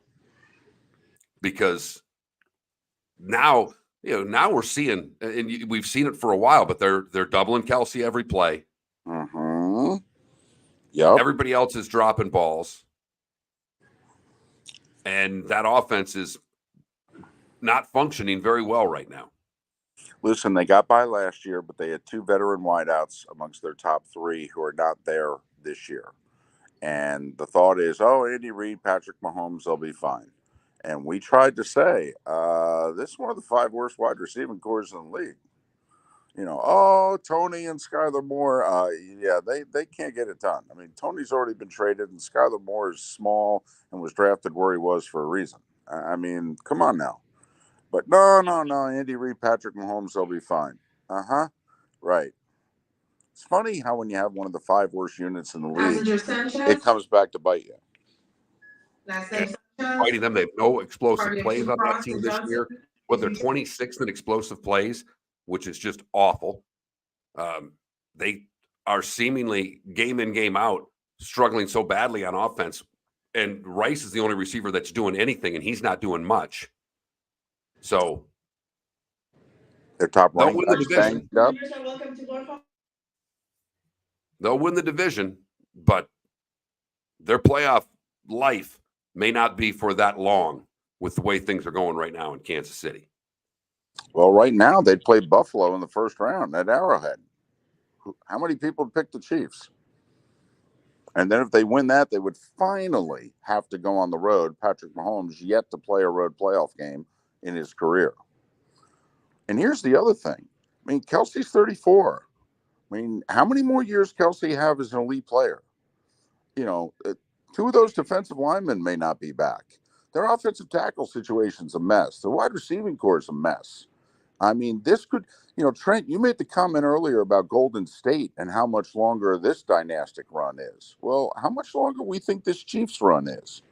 Now, Mahomes is young enough, they can, put it back together again. But this run could be on its last legs. And Jones is also on a 1-year deal. There's no guarantees he's going to be back next year as well. Miller and Moulton coming to you from Dallas, Pittsburgh, and Southwest Florida. Where else but the Florida Sports Network? Mark Miller for Molly Maid. Why Molly Maid, you ask? Trust. Moulton was a customer for 15 years. All right. Affordability. Didn't I just say Moulton was a customer for 15 years? Worry-free services. Our Thanks, professional David. house cleaners are fully insured All right. and a 24-hour warranty. Call Molly Maids today at 239-774-5839. That's 239-774-5839 or online at mollymaid.com/FTMYERS. That's mollymaid.com/FTMYERS. The law firm of Michael F. Hornung has successfully represented the citizens of Southwest Florida for over 30 years. As a former prosecutor, the information I know is information you need to know. If you've been arrested for a DUI, a criminal matter, or involved in an auto accident, call the law firm of Michael F. Hornung. I'm a local attorney with local knowledge to assist you through the process. For a free consultation, call 239-437-0095. That's 239-437-0095. Offices in Fort Worth. Visit Jason and Todd at the Diamond District. 20 years ago, Jason and I had the idea for a jewelry store like no other, with a vast selection of certified diamonds priced 8 to 12% over cost. A team of individuals who are educated, driven, and believe in cultivating relationships. Today, we have become one of the largest independent jewelry stores in the country. Todd and I love what we do and are in the store nearly every day, along with our GIA gemologists, master jewelers, custom designers, and non-commissioned diamond consultants, all of which we consider family. As direct diamond importers, we travel the world, forging relationships and sourcing diamonds.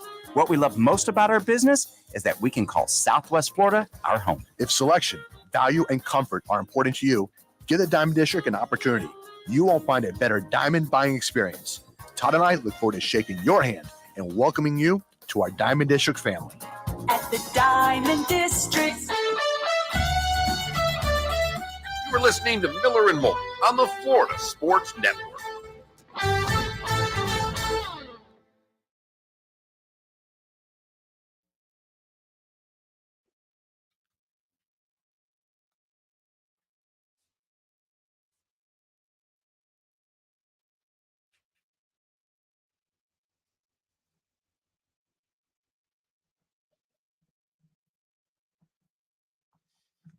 Yeah, EB in the Twitch chat room asking about potential NFC championships matchups. Yeah, as of now, I believe everything's possible because no one's clinched the 1 seed yet.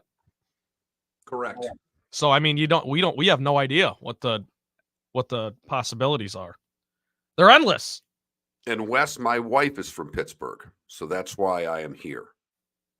We are in Mount Lebanon, which is in the South Hills of Pittsburgh.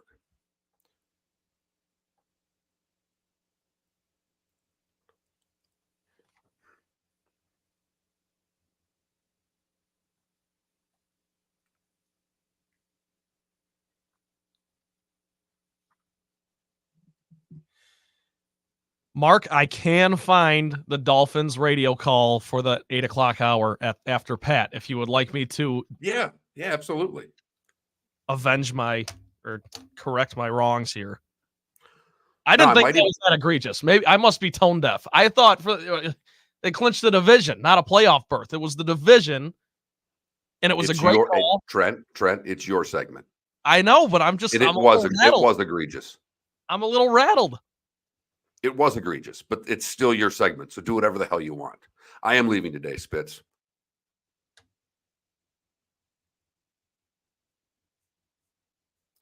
Not my cup of tea, but he's been doing it for a long time, Wes.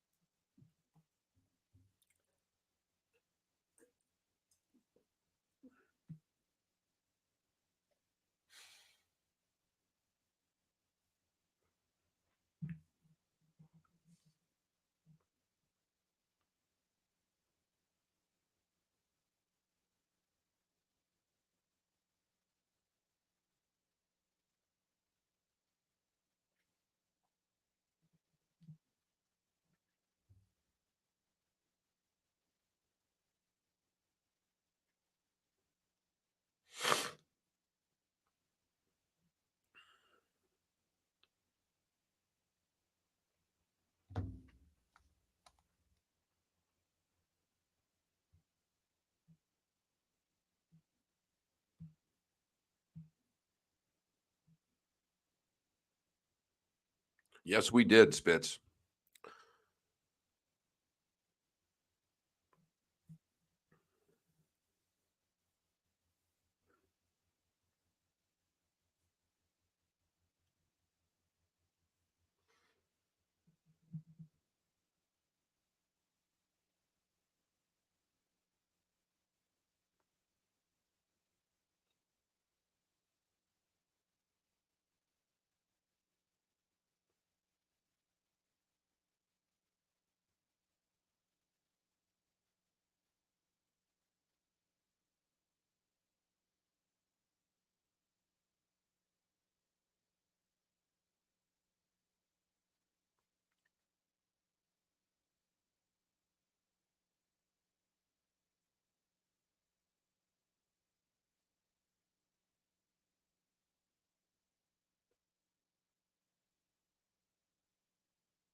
You will never see more jerseys than you see at a Pittsburgh Steeler game.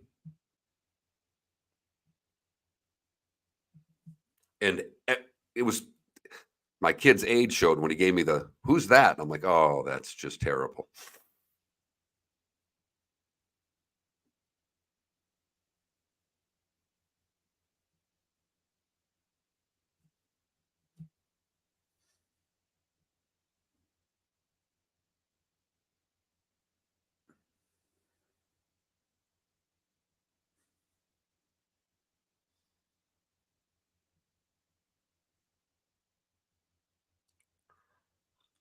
Okay, here we go.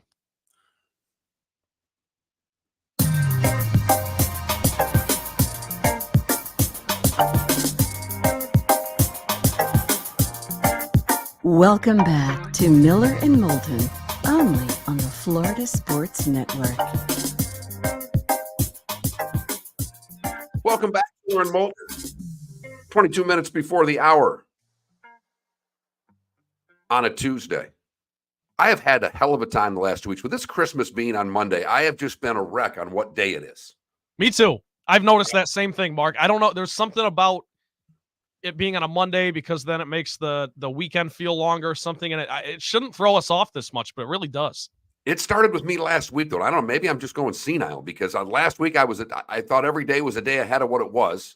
And then every time I'm coming back on the air, I'm like, what day is it again today? Yeah, it's Tuesday. Yeah. December 26th, the last time I checked. Back-to-back short weeks for Miller and Moulton, too, as next week, Monday, is New Year's Day. We will have a best of that fires that day, hopefully.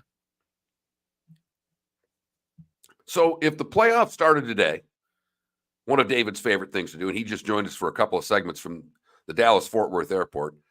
He is now boarding his plane to get home. David was able to get a red eye out and asked me, he says, do you mind? And I said, not at all. Get yourself home because otherwise it would have been all day flying cross country and there's no need for any of that. So Baltimore is the one as of the moment. The Dolphins are the two. They would play the Indianapolis Colts. And then the other two games, I'd be curious how people would really look at these games. You know, we just mentioned the Chiefs would play the Bills. And right now, I think the Bills might even be favored in Kansas City in that game. They should be. They should. And you know, it's in Arrowhead, like you said, so it'd probably only be, I would guess, like maybe a 1.5 point spread. Yeah. But darn near pick them because I know it's Mahomes. It's at home. I understand that. We've seen Josh Allen and the Bills go to Arrowhead and give the Chiefs all they can handle. They should have won that game. The Bills were arguably the better team that year. And of course, I'm talking about the 13-second drive from the Chiefs. And the AFC, that wasn't the championship game, was it? It was the divisional round. But still, I mean, we've seen it. We've seen the Bills go give the Chiefs all they can handle in Arrowhead. So, Mark, if that game was being played tomorrow, I would bet the Bills. I would. And then the Jags and the Browns is the other one. And right now, with the way the Jags are playing, how could you trust Jacksonville against anybody? Especially when we just saw that matchup a couple weeks ago, and that Browns D-line feasted. And granted, of course I think the Jags are the better team top to bottom just because of... I don't know if that's true. I really don't. Their offensive line's still banged up. Right. That's a big concern. I mean, obviously, at the quarterback position, they're better. There's just no question about that, and that should be the difference. But Jacksonville's got problems right now. When Trevor Lawrence is coming out after the game and saying that, you know, that being that critical of his own team and talking about how they're laying after, you know, they can't take the preparation to execution. That's a bad sign. It's horrible. And for a team that you got to follow the trends sometimes, Mark, right? And we talked about the Jacksonville Jaguars about a month ago a lot differently than we are right now. I always forget. Did you and David give them the South? We did. You did give them the South. We did. And now it should be over. Oh, it should and have now been they over get Carolina this week and then at Tennessee. They win both, they win the division. It doesn't matter what happens to anyone else. If they win both their games, they have the tiebreakers. So they should beat Carolina and try to right themselves this week. And then obviously a big game the final week against Tennessee, because Tennessee would like nothing more to do to Jacksonville what Jacksonville did to them the year before. In the NFC, the Niners are the number 1 seed right now. The Eagles are the 2. They would play Seattle. The Lions are the 3. Trent, the Lions right now would be playing the Rams. Of course. It was written that way, right? I mean, that would be something. The storylines for that game, I mean, it would probably get the most press of the wild card round. I would, with Stafford going back to Ford Field and everything, and the Lions. Not if it's Chiefs Bills. That's true. Chiefs Bills. Okay, and the NFC side then it would be Lions Rams would probably get the most press just because you wouldn't have the 1 seed playing and whatnot. But that is rich and juicy. And Ford Field never hosted a playoff game, built in 2002. So it's been a while. And the Rams look really good, Mark. I don't know how much of the Rams you've gotten to watch, but you got a guy in Puka Nacua who could win Offensive Rookie of the Year. Cooper Kupp is still, hello, I'm still here. I like Tyler Higbee. I love Matthew Stafford. And they still got a fairly respectable defense that on any given Sunday can give you problems. Now, I believe the Lions, if they went out, would end up being the 2, though. Do they hold the tiebreakers with the Eagles? I don't even they know. They would. I believe Okay. they would because they will beat Dallas and they would 2 more conference wins. So I think that they would be the 2 when it's all set. I think they hold the tiebreaker over the Eagles if they win out. Okay. I think they have a better conference record. But right now, at this moment, I don't believe that they do. And then the Bucs and the Cowboys in the 4-5 game would be. That's really interesting to me because right now the way Tampa's playing, I think Ed, who sent a text in earlier, said, are they one of the top 5 teams of the last month? I don't know if I'd go that far, but they have certainly gotten to the point now where if you're losing the NFC East, you thought you had a guaranteed W in the wild card round against whoever was going to win the South. That's not the case anymore. Not at all. Because Baker's got a little something going on. He and Evans have a great connection. Godwin's starting to play a hell of a lot better. And White in the backfield is, they're able to get some running yards out of him, but he's also another weapon from the receiving game when they don't have a very good running game. So, Tampa, defense playing better, obviously getting a couple of picks at Trevor Lawrence. And now you look at Tampa as at least not an easy out. I think there's a little bit more there when you're playing against the Bucs than what we thought, at least of the division, probably in the last month. 21,000 is a text line, 21000. What are you returning for your sports teams? Get creative. This is a very creative question. There are a number of ways you can go with this answer here. Are you asking me, Mark, or are you asking the... Yeah, I'm asking you. What would you return? Probably the contract the Pistons gave Monty Williams, but we don't need to get into all that because no one. By the way, tonight's the night. Tonight's the night that they break the record if they lose. They tied the record. Yep. And the awful Detroit Pistons go for 27 straight losses tonight as they host Brooklyn. And Mark, this is the one that you said you thought they could get a win. So, well, if there was a spot for them to get a win between now and the end of the year, I thought this was at back-to-back games against the same team, and we'll see if they can loot. Well, I don't think anybody will really see it because no one would ever want to watch that. No. But hey, it could be a day. How do I phrase this?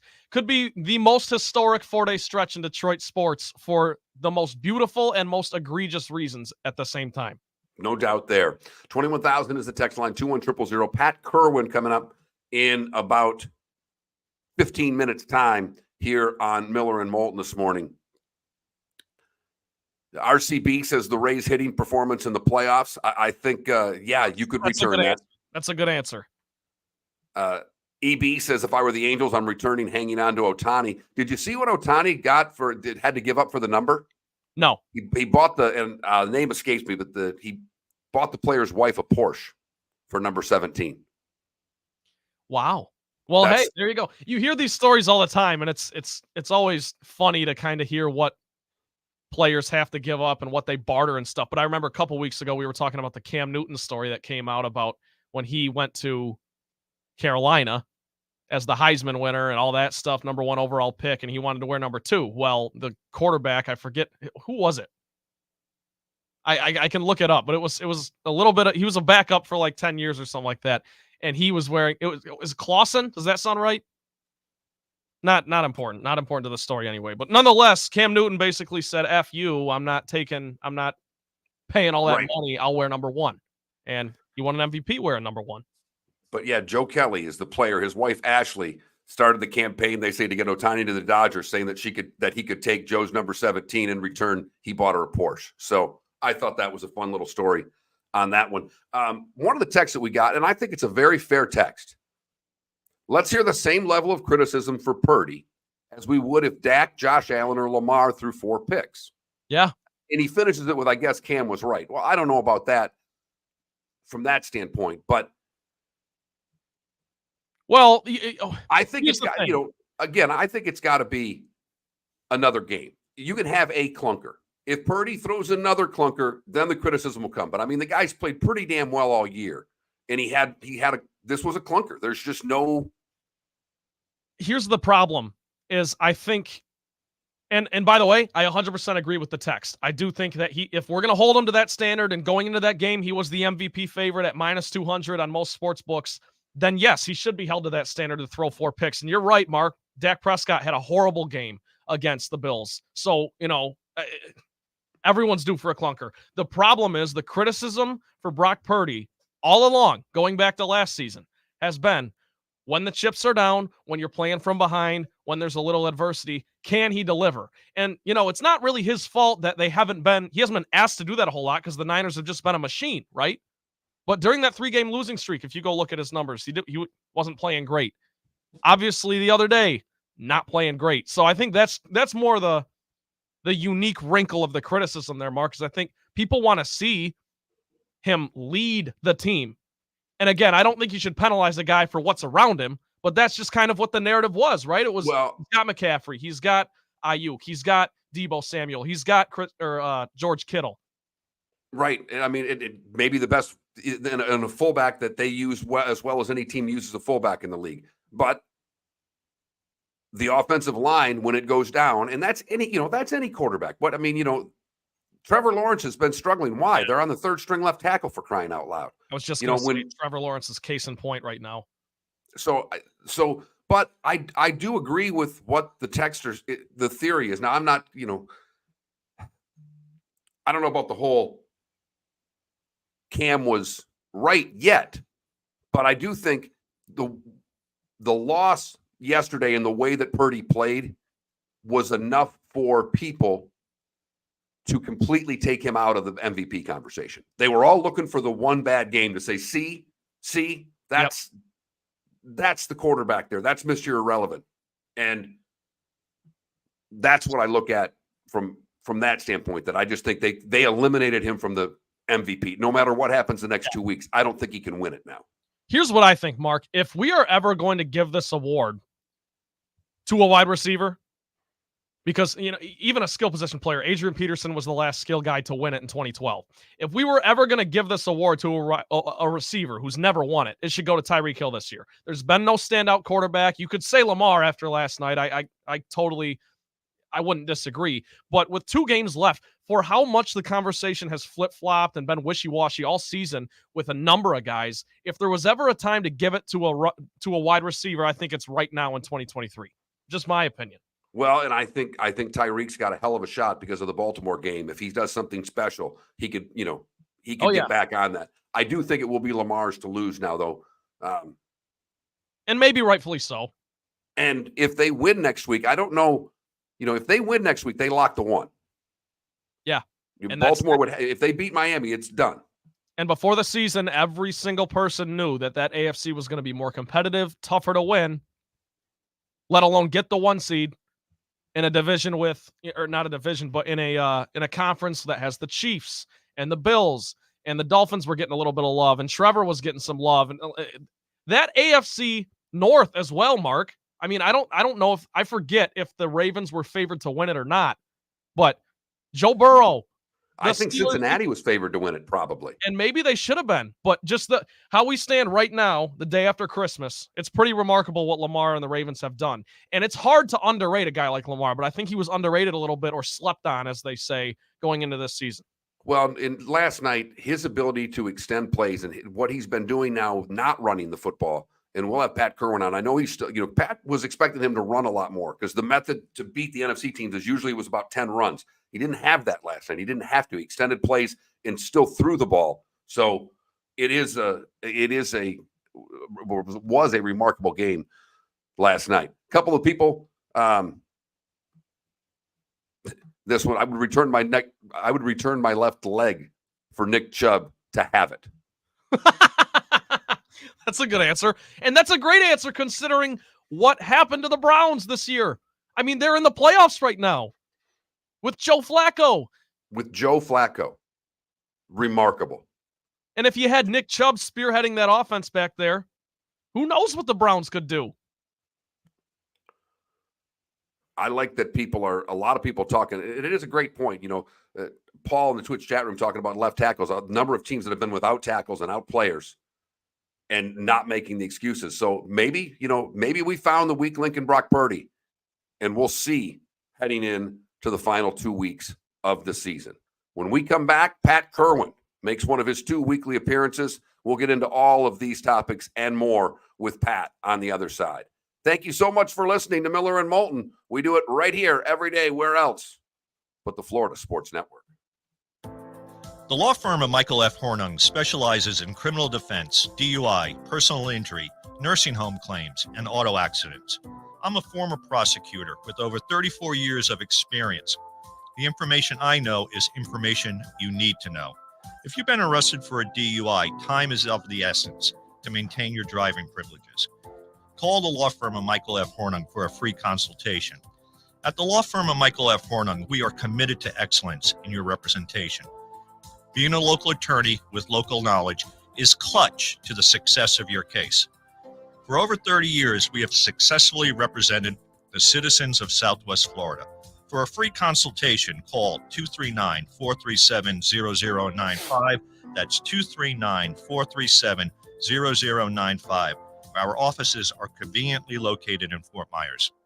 Visit online at mfh-law.com. Visit Jason and Todd at the Diamond District.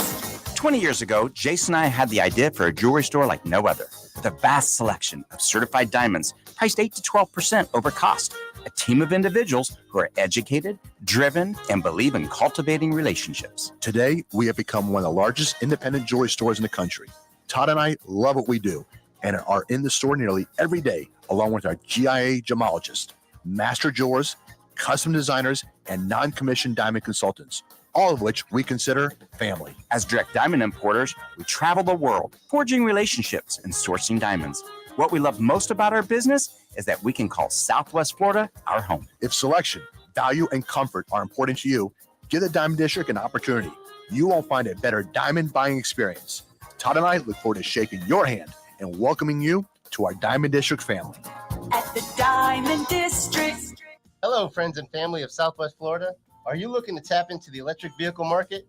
Well, look no further because we here at Southwest Florida Golf Carts have just what you need. E-bikes, golf carts, LSVs, scooters, and more. Come down and talk with one of our experienced sales reps, have a soda and a smile, and you could be cruising the streets in your new EV today. Stop by the store or visit our website at flgolfcarts.com and enter for a chance to win $100 off your next purchase by answering John's monthly sports question. Mark Miller for Molly Maid. Why Molly Maid, you ask? Trust. Moulton was a customer for 15 years. Affordability. Didn't I just say Moulton was a customer for 15 years? Worry-free services. Our professional house cleaners are fully insured and a 24-hour warranty. Call Molly Maids today at 239-774-5839.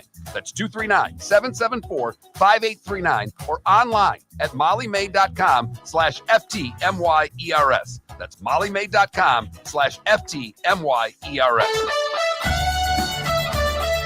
We're listening to Miller and Moulton on the Florida Sports Network.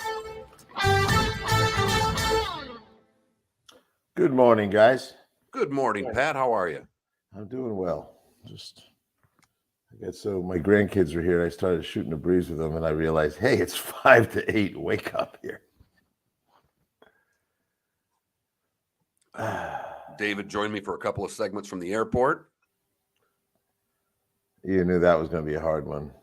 Yeah, he said about a week ago, he goes, "You care?" And I'm like, "No, take a red eye." He wouldn't have got home till after midnight if he had to do the show from San Francisco today. Yeah, that's not a good deal. Anyway, there's a young man, a roaring Lion fan, who wanted to do the show anyway. You're damn right. Pat, I do a play of the day every day. And obviously, after a football weekend, it's always hard to pick.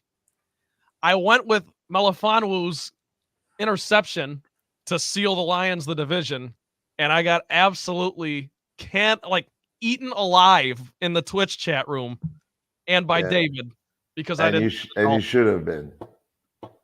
But you know what? Did you show them that you have that jersey on and you had no chance to be objective? That's right. Objectivity was not part of my decision today. Nope. I am finding the Dolphins call, though, for after your segments. So, well, I'll give it to the people. Let them have what they want. Let them eat cake. That's right. Let them eat cake.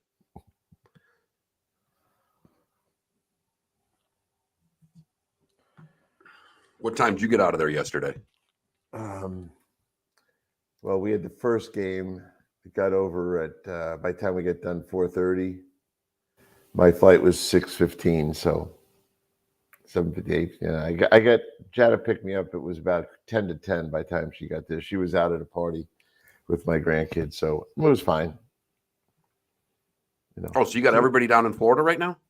I got my oldest daughter's 3 boys. The hockey heads are here. Okay. Brinley runs a Christmas tournament. They love playing in it. It's kind of like a round. I think they had like 5 teams in each age bracket. So the 3 guys were in different teams, and then they play 5 games, and they have a great time. It's all day Friday, and they had a blast doing it. Good. Yeah, and then I think my son-in-law Derek and my daughter, they usually go to Brinley's house for a party afterwards. So I'm always away. Ryan's always like, "You coming over?" I go, "Ryan, this will be year 10." I'm going, "No, I got football." Right. Well, next year, Christmas, we won't have football on Christmas Day because it's Wednesday. I know. And he'll run the tournament on the Monday, which will be good for me. He doesn't do it Christmas Eve. He does it the 2 days before.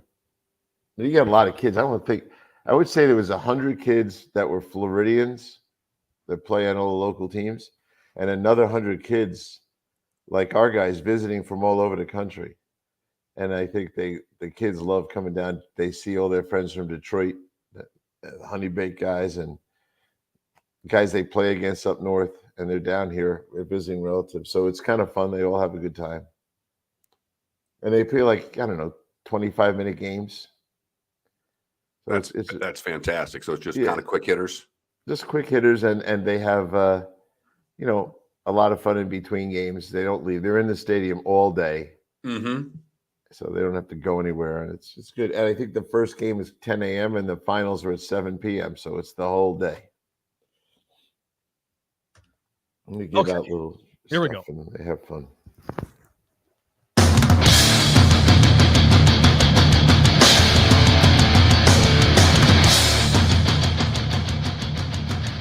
You are listening to Miller and Moulton, exclusively on the Florida Sports Network.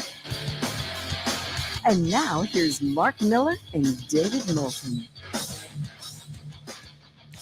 Third hour and final hour along the network, Miller and Moulton. David joined us for a couple of segments in the 7. He was taking the red eye back out of San Francisco from the Monday Night Football game that he was working last night, so he's on his way back home right now. But we are joined, as we always are on Tuesdays, by Pat Kirwan, NFL Radio's Moving the Chain, CBS Sports, the NFL Today Show, and Pat's appearance brought to you by Pinchers, with locations from Tampa to Key West. Pinchers, where you cannot fake fresh. Good morning, Pat. How are you? I'm doing fine, fellas. Everything is week 16 is over, and always a little bit of shuffling in the deck of playoff teams. And Buffalo's in a very good spot right now, and Seattle's in a very good spot. So they've been working their way in. We kind of talked last week, Mark, about Minnesota might slip and fall and give Seattle the open door, and they did. And Buffalo, I think, is I don't know. I'll ask you this question, because this is one fascinating to me. if we had the playoffs right now, the wild card weekend would be Indy at Miami. I'll give it to Miami. Buffalo at Kansas City. I might give it to Buffalo, the way Kansas City looks. Cleveland at Jacksonville. I might give it to Cleveland. How about Joe Flacco? I might give Joe Flacco comeback player of the year. You know, for only playing a few weeks, it's Pat. How can you not consider him for it? What they're doing in Cleveland is remarkable. He looks like an elite quarterback. When we know he's old, 38 and all that, but I compared his numbers and his production to Deshaun Watson. It's not even close. They're a better team right now than they were with Deshaun. Except one guy's getting $2.30 and the other guy's getting $1.30. Right. Yeah, can you imagine what they would look like if they still had Nick Chubb healthy? Oh, and they have another Delpit. There's a bunch of guys that are out and gone. So that leads me to Coach of the Year candidates. Stefanski's still high up on my list. Harbaugh, I don't believe it should always go to the new guy. Harbaugh's team is fantastic. Dan Campbell has not left my list for a long time. Steichen in Indianapolis, and I do this reluctantly because people will think, but I've never ever voted for Pete Carroll, and I've been voting since they won a Super Bowl, and I have him on my list now. The way those wins come at the end of games, yeah, I got to hand it to Pete. He's got those guys believing right to the finish line. Talk to me about Baltimore, Pat. Last night they were tremendous in that win. Purdy showed that he was human. He'd been playing at an elite level, 4 interceptions. The line was all banged up. He didn't have the time that he's used to. And Baltimore, Pat, you brought this up last week, both times that we had you on, the number of different Baltimore Ravens that have had sacks this year. They can come at you in waves defensively. They can, and it's very, very hard for any quarterback to decipher which ones are coming on a particular play. And when you have 15 guys that have sacks, they're probably going to land up with about 17 guys with sacks. They're not afraid to scheme up pressures. They can get you with just the front. It was interesting. Paul Alexander, former line coach for 30 years, was on the show last week, and we really broke down the offensive lines of Baltimore and San Francisco as they raced against each other. And at the end, they said, "Hey, Paul, if you had to pick a starting 5 linemen from the game, both San Francisco and Baltimore, what really turned out was he only picked one 49er, Trent Williams. And he picked 4 Baltimore Ravens. And then when Trent Williams went out, the dam broke. It was even worse. So it was a very good drill by him to put all of us in perspective of, A, how good Baltimore's line is, but more importantly, how bad San Francisco's offensive line is. And Pat, Baltimore last night, and Lamar, who was sensational, did some things that, to me, he didn't do last year. He was extending plays and looking for other options in receiving instead of extending plays by using his feet and running. He had one long run, but other than that, didn't run the ball a whole hell of a lot last night. That was a different Lamar. He really will have defenses in a bind now. And that's all the coaches were trying to do there, is put people in a bind. So, and one of those big plays where he threatened the line of scrimmage with a run, and a step before he had to go over, he zoomed a nice pass in there. So he's got it all going on, which leads me to this week. We have volatility at the MVP award. You got to put him at the top of the list again. Remember when Prescott was on the top of the list? Purdy was fighting with his teammate, McCaffrey. Well, I think Lamar, at least, as I said, I write down a name every week, and the guy who has the most is going to get it, because I don't want to forget the beginning of the season. I don't want it to be the award for the last 3 weeks, although the last 3 weeks are important. So I think Lamar is at the top of this. You know who's got on the list this week for me? Josh Allen. And it might be a little too late, but if you watch Josh Allen and think about what he does, his impact, it's there. Tua is still alive on the list, but I don't think he's got a chance. And I think the San Francisco guys fell down and for me off the list. So Lamar is cooking right now, and what a game they got coming up. I don't want to do that till we talk again on Friday, but that game is gigantic. It really is. And I made the call that I thought Miami was going to get Dallas, and they impressed me not just by winning, but how they won. They ran the football, even just running out the clock to get to the field goal at the end and getting a couple of first downs when they needed them, to play a little bit of defense, to run the football, to be patient. Miami showed that they can win a different way than they have most of the time this year, which is that high-powered offense. And I thought as you're going into the playoffs, that's the type of win that you really need. I can't agree with you more, Mark, and I'll tell you why. For your listeners, when you're in the playoffs, the team on the other side of the field is a very good team. And the last thing that you don't want to have is a 4-minute drill. Because when you've got a lead, whether it's 2 points, 3 points, whatever, in the fourth quarter, and you know the guy on the other side can score in 4 plays, you better have a 4-minute drill and keep them off the field. And it looks to me like Miami has the ability to do that. Now, there's another team with Lyman beat up all over the place. Eichenberg and those guys sucked it up and went. But you better have a 4-minute drill, because if you don't, that team is going to march right back out there. Remember, if you have 2 timeouts left and a 2-minute timeout, and you know you're going for 4 downs all the time because you can't give the ball back, you're going to get all the good teams can drive down the field and get in scoring range. So 4-minute drills are critical. You ask yourself, the Lamar is going to have a 4-minute drill. There's one guy in one team. They have good running backs, but Lamar can run and keep the thing alive. Miami looks like they can. Kansas City can't. Jacksonville can't. Cleveland really can't. Buffalo maybe, because Josh Allen will run. But just go through all the teams and ask yourself, who can defend a lead with 2 minutes to play? Because that's what it's going to come down to. And Miami was very good in their win against Dallas and accomplishing that with the 4-minute drill and kicking the game-winning field goal.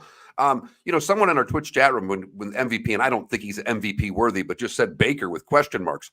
Baker Mayfield has found a home in Tampa. And, you talk to Todd every week and like him. They're playing hard for him. Baker's playing sensational football. And, boy, a month ago, we looked at the NFC South, and that just was going to be a team that was going to get clobbered by either Philadelphia or Dallas. And I don't think we feel the same way about that now. No, we don't. First off, the players love playing for Todd, and he's an underrated coach. His personality leads owners to believe, there's nothing to this guy. He's quiet. He's not passionate, appears not passionate. But I take him back to the Jets. The Jet players loved playing for him, and they were very upset when he got released.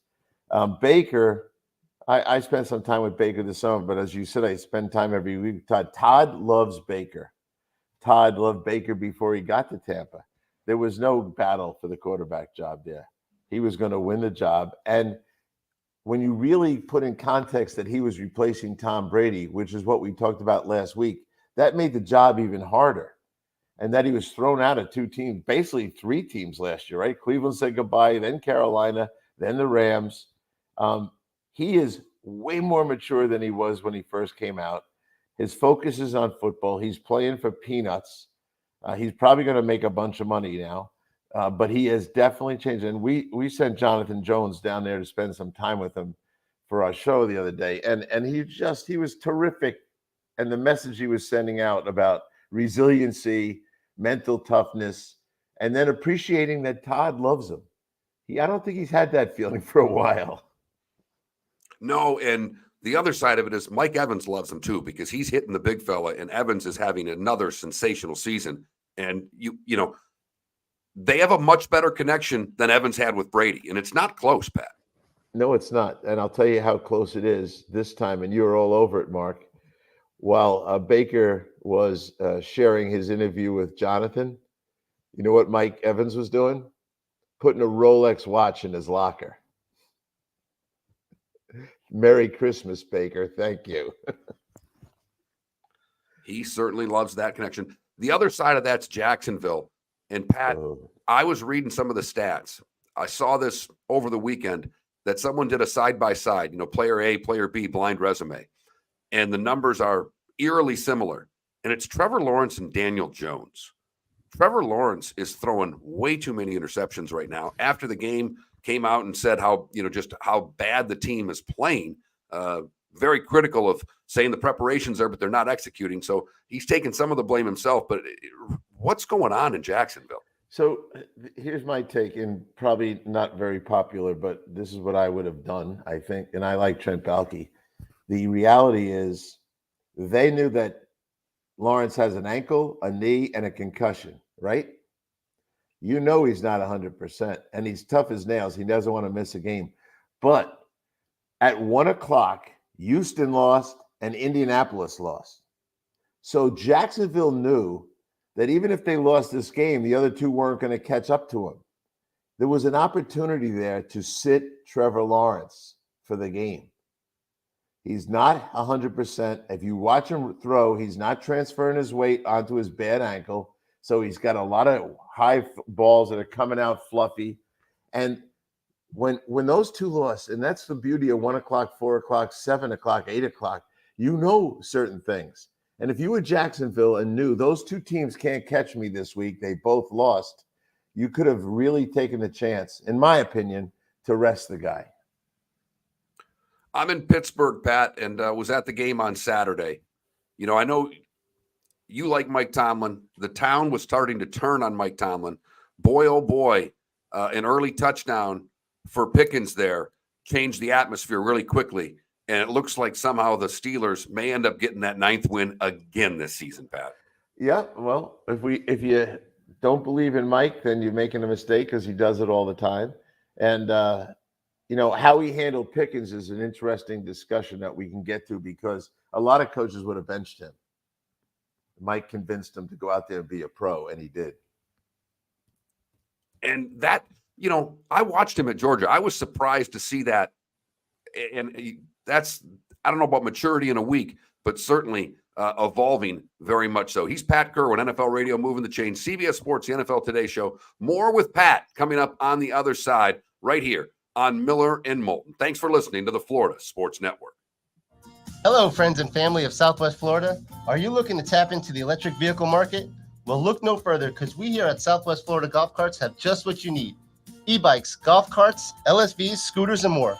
Come down and talk with one of our experienced sales reps, have a soda and a smile, and you could be cruising the streets in your new EV today. Stop by the store or visit our website at flgolfcarts.com and enter for a chance to win $100 off your next purchase by answering John's monthly sports question. Visit Jason and Todd at the Diamond District. 20 years ago, Jason and I had the idea for a jewelry store like no other, with a vast selection of certified diamonds priced 8 to 12% over cost. A team of individuals who are educated, driven, and believe in cultivating relationships. Today, we have become one of the largest independent jewelry stores in the country. Todd and I love what we do and are in the store nearly every day, along with our GIA gemologists, master jewelers, custom designers, and non-commissioned diamond consultants, all of which we consider family. As direct diamond importers, we travel the world, forging relationships and sourcing diamonds. What we love most about our business is that we can call Southwest Florida our home. If selection, value, and comfort are important to you, give the Diamond District an opportunity. You won't find a better diamond buying experience. Todd and I look forward to shaking your hand and welcoming you to our Diamond District family. At the Diamond District. The law firm of Michael F. Hornung has successfully represented the citizens of Southwest Florida for over 30 years. As a former prosecutor, the information I know is information you need to know. If you've been arrested for a DUI, a criminal matter, or involved in an auto accident, call the law firm of Michael F. Hornung. I'm a local attorney with local knowledge to assist you through the process. For a free consultation, call 239-437-0095. That's 239-437-0095. Offices in Fort Worth. You are listening to Miller and Moulton on the Florida Sports Network.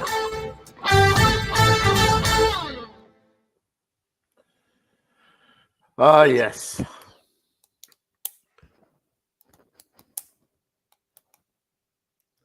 Yeah, that was pretty funny because that Pittsburgh crowd, they were an angry mob going into the game. They score whatever 3-4 minutes into it, and it all turned and flipped in an instant. Yep. And then I'm answering questions all day yesterday. Is Mason Rudolph gonna? My wife's cousin who played football at the University of Pittsburgh. He's a great guy. He finally but the third time someone brought up Mason Rudolph last night at Christmas dinner, he goes, "You do know that he got beat out by Duck Hodges for the starting job 2 years ago, okay?" Yeah. Enough. Right. And he's the classic backup that has a flash game followed by, now I remember why he was on the bench. Correct.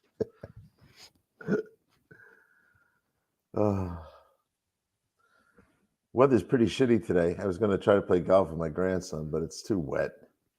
Oh, is it? Yeah, it's a mush out there, and it's overcast and still kind of foggy rain. And so I said, "Come on, let's not get you sick when you get home. You get all this stuff." So we try to play tomorrow. Yeah, it's supposed to cool down, isn't it? I get back tonight at like 8. Yeah. And my wife and daughter are staying here the rest of the week, so I have a week alone. Oh, well, that might mean Thursday night football. Ah, there you go. Or no, you know what? Hockey this week's Thursday and Friday. Oh, is it? Okay. Yeah. So if you feel like going, let me know. Yeah, for sure.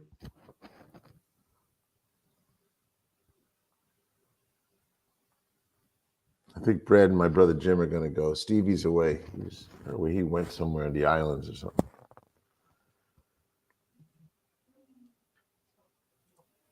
Yeah, Brad will give you a bunch of scoops. He's got. Hey, did you watch Kansas City yesterday? Yeah. So, I was charting the game for Sims, and they're really stuck now. The offensive tackles are so bad that they only use 2 personnel groups, 3 wides or 2 tight ends. That's their deal. Whenever they want, and it got easy to figure out because I just charted personnel groups. Whenever they need to get Kelsey out, they go to 2 tight ends, so the other tight end can be the helper on the tackle. But they like 11 a lot, and when they're in 11, they really can't release Kelsey because, again, the tackles are terrible. So he's got a block check release, and he was really getting frustrated that he wasn't really out in the passing game as much as he should be.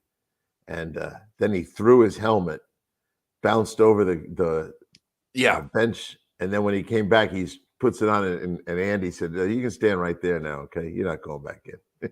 He was pissed. Oh. Andy chest bumped him there. He kind of threw his shoulder into him. Yeah, he did. Come on, big guy. But it'll be fun Thursday. Brad will have talked to Andy Reid, so we'll have the whole stupid thing. But they're not. You talk about Jacksonville fading. How about Kansas City? Well, that's where I was going next. Anyhow, I'm glad that you started there because that's. Hey Pat, when they played earlier this season, you picked the Bills, didn't you? Yep.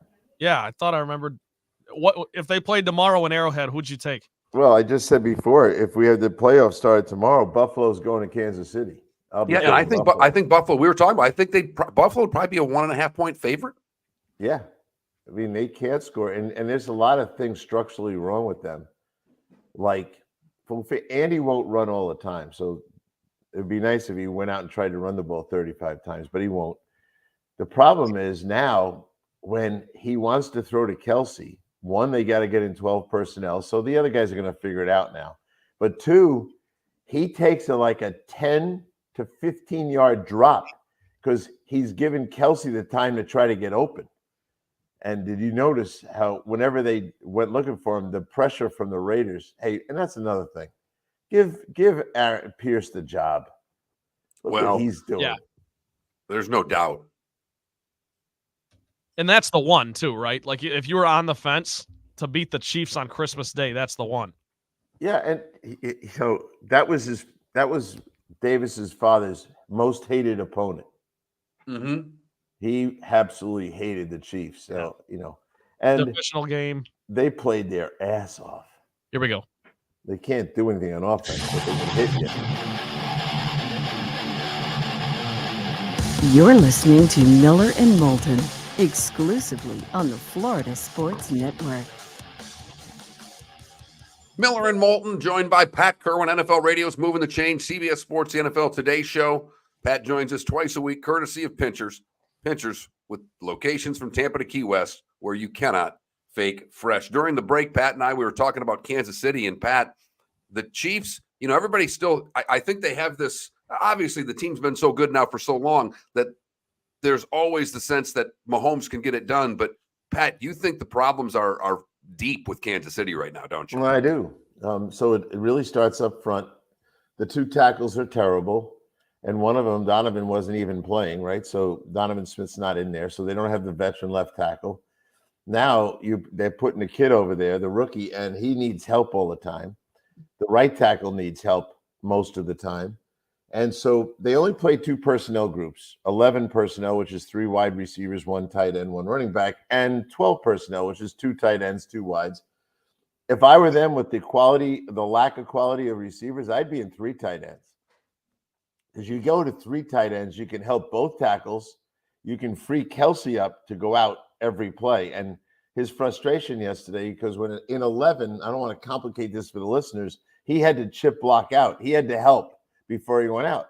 And consequently, by halftime, he had like 5 targets and meaningless receptions, check release, check down throws. When they wanted to free release him, the quarterback had to like take such a deep drop. 1, because of the rush, and 2, because Kelsey needed to get time to get open. So there's a problem. The receiver, they experimented, right? They took the big risk. After Tyreek, they win a Super Bowl, and they go, we can win without Tyreek. Well, you had Juju, and you don't even have Juju. So you got all these kids that aren't doing very much.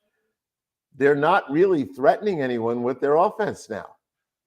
They're not. And if you watch Mahomes, we were tracking his yardage. Get this, fellas. It was the middle of the 4th quarter. I said, you don't have to do it anymore. He was over 1,000 yards of running in the game. Over 1,000 yards of movement on the field. He was running for his life the whole game. That's your point there, Pat, is that the drop is so deep. And he still does magical things back there running around. But there's no one on that team. Rice, to me, is the only receiver that can get open. And they're bracketing Kelsey. It's making it very difficult on him. And you mentioned it too. They've got Pacheco, but will Andy Reid ever commit to running the football? And the answer is probably not, isn't it? No, he's got 2 good guards in the center. So an inside run game, I think, would benefit a couple of things, like the tackles. The pressure you take off the tackles who are less than mediocre by running the ball would help them. Number 2, it would prevent Mahomes from running for over 1,000 yards on a football field, which is amazingly scary number. And it would balance up the offense, but it's not really. No, they got a soul search to do this week. They just lost at home to the Raiders on Christmas Day. And if you watch the game, was it sloppy or what? Fumbles, miscues all over the place. I guess they had a big Christmas party planned and they couldn't wait to get to it. But I bet you it was canceled too. Yeah, there's no doubt that was the first half, especially with all of the balls bouncing around, was just something. We got a question in our Twitch chat room that I wanted to get out. Sure. And it's about Justin Fields and what you think the Bears are going to do. Is this their quarterback? Obviously we know they're going to have the first pick with Carolina. What do you do if you're Chicago? Well, as my dad would tell me when I was growing up, when there's doubt, there's no doubt. So is there doubt about Justin Fields being good enough to be a Super Bowl quarterback? Yeah, plenty of doubt. So I'm not putting the option year on him.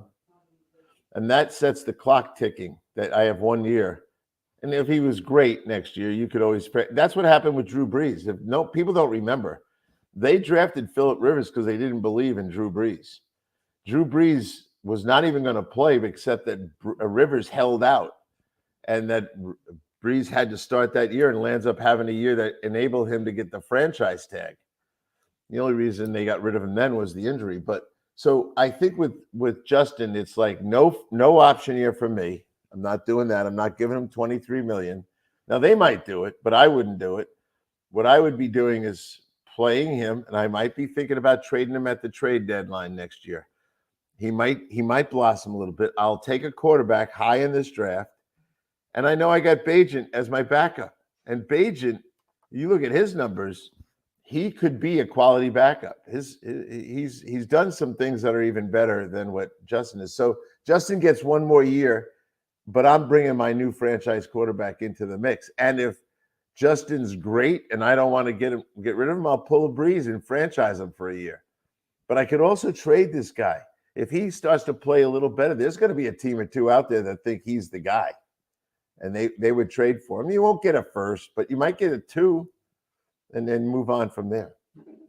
What did we learn about the Niners and how to attack them last night? Is there now a method to get at this team? Because what Baltimore did surprised a lot of people. And I think heading into the weekend, most thought San Francisco was clearly the best team in the league. And now there's some doubt. What did we learn last night? Well, you need pass rush. If you have a pass rush group, and think about the teams that are going to be against them, can you really rush the passer consistently? Dallas can rush the passer. Those guys, they got enough guys that can go rush the passer. But you have to be able to disturb Purdy. And the offensive line in San Francisco is weak enough that you should be able to get after Purdy and be able to disrupt the backfield and blitz the run game. Because their answer, unlike a lot of teams, is to run the ball more. They like to run the ball, whether it's Debo or McCaffrey. So I would be blitzing the run game and on my way to it, maybe knocking Purdy around a little bit. But if you let Purdy set up, he's a very accurate thrower. If you can't rush the passer, they're going to beat you. The Eagles you kind of yelling at each other on the sidelines last night. I know they won the game, but it wasn't all that impressive. Are there bigger problems in Philadelphia than meets the eye? No, I think just frustration that they haven't been the team that they were, and they haven't been the team that they expected to be on a consistent basis. I think they'll be fine. I think they got enough talent, and as long as they get a couple guys back. The linebacker core is kind of strange. The secondary, now there's a team. If you get time to throw against Philly, you're going to complete a lot of passes. Their back end is not what it should be. And, so who's got the offense to scare them? Detroit can scare you. They can throw the ball. And if they get those receivers going like they have, they can get your Mike Evans and the boys back to your man Baker. They can throw the ball. So a couple of teams, it's all about matchups. You know this better than anyone, Mark. So you look for the teams that fit the ingredients to cause a problem for Philly. And an athletic move-around quarterback that can throw, that's a bad matchup for them. Well, and then that does, Detroit won the division. Finally, our guy Trent got to see his Lions win the division for the first time in his life, first time in 30 years. They were the NFC Central champs the last time they won it. Detroit, that defense is still, it lacks something, Pat, but they can score. Yeah, they are not a complete football team. They'll struggle. I don't think they'll go the distance here, but I give a lot of credit to win 11 games. That's why Dan Campbell's always on my list. But of all the great plays yesterday, did he actually pick a Detroit play as the play of the day? He picked the final Mullins interception that sealed it as his play of the day. And as I told him, it's his segment. You do what I want. 30 years. I know. First, you weren't here for all 30 years, so stop taking credit for all 30. That's fair enough. If I Pat was calls me out, that's what Mark I know. was. That's the last nail in the coffin right there. Is Pat Kirwan calling me out? Yeah, I was Trent's age the last time they won a division. That's how long it's been. So Lions fans rejoice. Dolphins fans getting ready for a big one this week with Baltimore. Obviously, when we have Pat on Friday, we'll get into all the games. But as always, Pat, really appreciate it. Thanks for your time. And I don't know if you have any final thoughts you have before we got about 30 seconds left. No, I really think we got to pay attention now to the injuries and see, teams that have critical games coming up. We'll take a good look at the injuries this week and see who's not going to make it. Injury list is pretty long, and there are guys that are going to be important. So next time we talk, I'll be talking about the injuries. And we managed to do this without talking about the officials, although we always can in the NFL. He's Pat Kirwan, NFL Radio's Moving the Change, CBS Sports, the NFL Today Show, and Pat joins us courtesy of Pinchers from locations from Tampa to Key West. Pinchers, where you can't fake fresh. Coming back with more in a moment right here on the Florida Sports Network. Visit Jason and Todd. Thanks, Pat. Diamond District. When choosing something of high value and personal significance, such as a diamond, you want to shop with the best. And the mall is not the place to be. Here are my friends, Jason and Todd with the Diamond District. Take a stroll in the mall, pop into a few joy stores, and you'll soon discover you're in the wrong place. Rings begin to look all alike. You're not finding GIA certified diamonds. You quickly realize you know more than a salesperson helping you, and all the same financing gets pushed on you. Visit Jason and me, and you'll find America's top bridal designers dealing exclusively with the Diamond District. You'll find the largest selection of GIA certified diamonds, all priced 8 to 10% over cost. You'll find educated sales consultants who have many years' experience and are not paid commissions. And you'll find Todd and me in the store nearly every day, wanting to shake your hand and welcome you to our Diamond District family. Visit Jason and Todd at the Diamond District. The law firm of Michael F. Hornung specializes in criminal defense, DUI, personal injury, nursing home claims, and auto accidents. I'm a former prosecutor with over 34 years of experience. The information I know is information you need to know. If you've been arrested for a DUI, time is of the essence to maintain your driving privileges. Call the law firm of Michael F. Hornung for a free consultation. At the law firm of Michael F. Hornung, we are committed to excellence in your representation. Being a local attorney with local knowledge is clutch to the success of your case.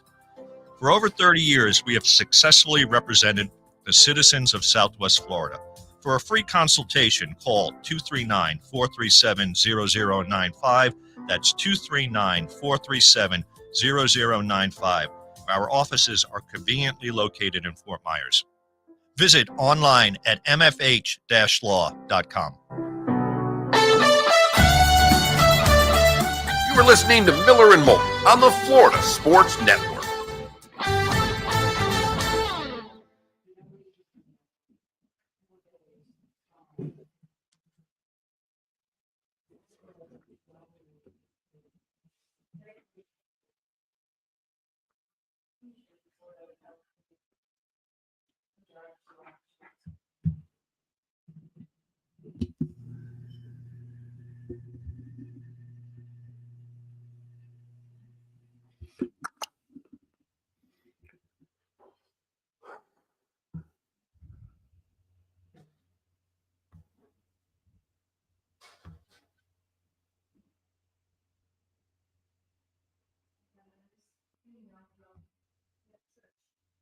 Okay, Mark. So the 6 o'clock hour is what we want. Yeah. Okay, cool. Yeah. Yeah, we're going to rerun the 6 here at 9, so don't get confused when I end the stream after this segment, folks, on Twitch and YouTube and Facebook.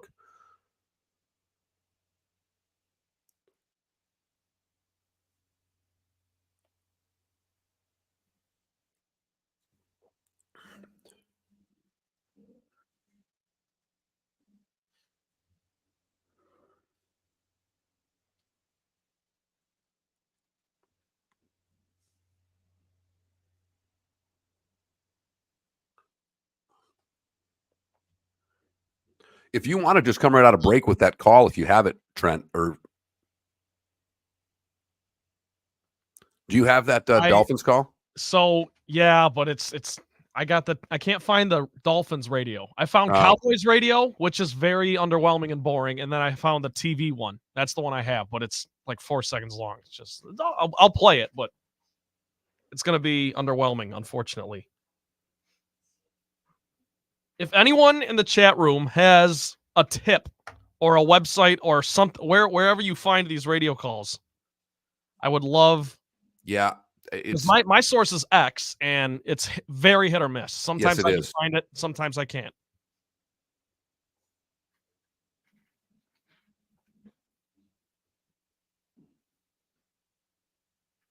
Yeah, DC, was the best of show that you heard yesterday, was that from this year, or did you also hear the Super Bowl show?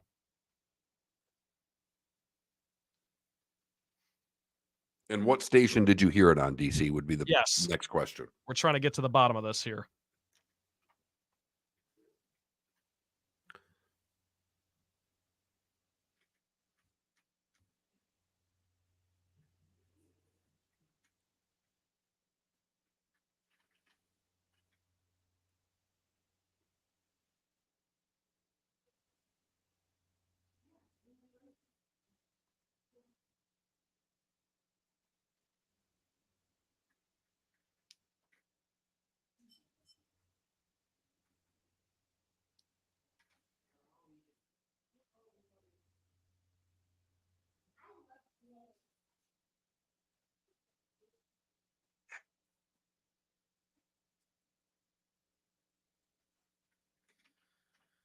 All right, Mark, this is 6 seconds long.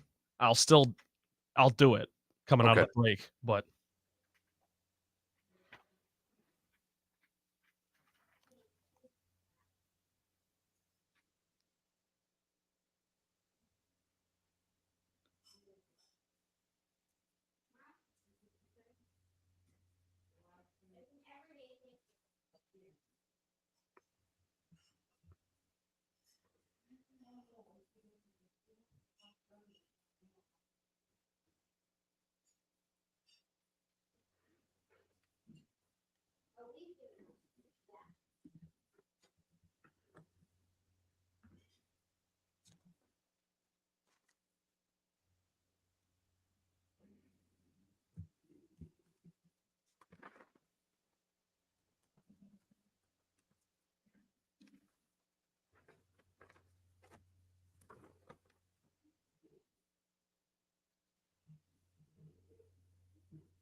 Here we go.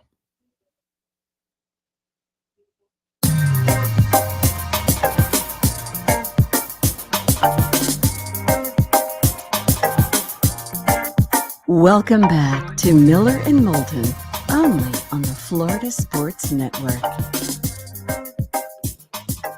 Miller and Moulton, final segment along the network here on the Florida Sports Network.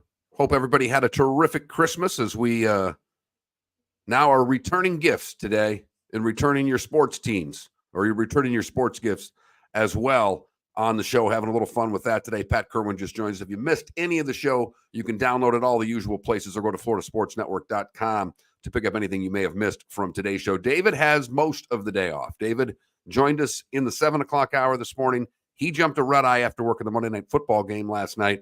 He just said, do you mind taking one for the team this time? Either that or I don't get in until after midnight, and it's an all-day flying thing. So David joined us from Dallas-Fort Worth Airport for a couple of segments in the 7 o'clock hour. Pat Kirwan was with us for a couple of segments in the 8 o'clock hour, and that's kind of how we rolled. But Trent got himself in trouble this morning, and not by me. I had no problem with it. It was you, the listener, and David, the co-host, when Trent did the play of the day, and he brought back a Detroit Lions play of them winning the division. The final interception by Mullins, clinching the game for the Lions, and the Lions win their first division in 30 years. Trent, the unabashed Lions fan, is not. Who do we have today, by the way? What jersey do we have today? This is my jersey. It has my name on the back. Oh, so is that what you wore to the bar where you watched the game? Yes. Yep. This is my go-to for most Lions game days, but I like to spice it up in here for fun. Fair enough. But Trent getting heat for running a Lions play of the day here on the Florida Sports Network, where the Miami Dolphins clinched a playoff spot.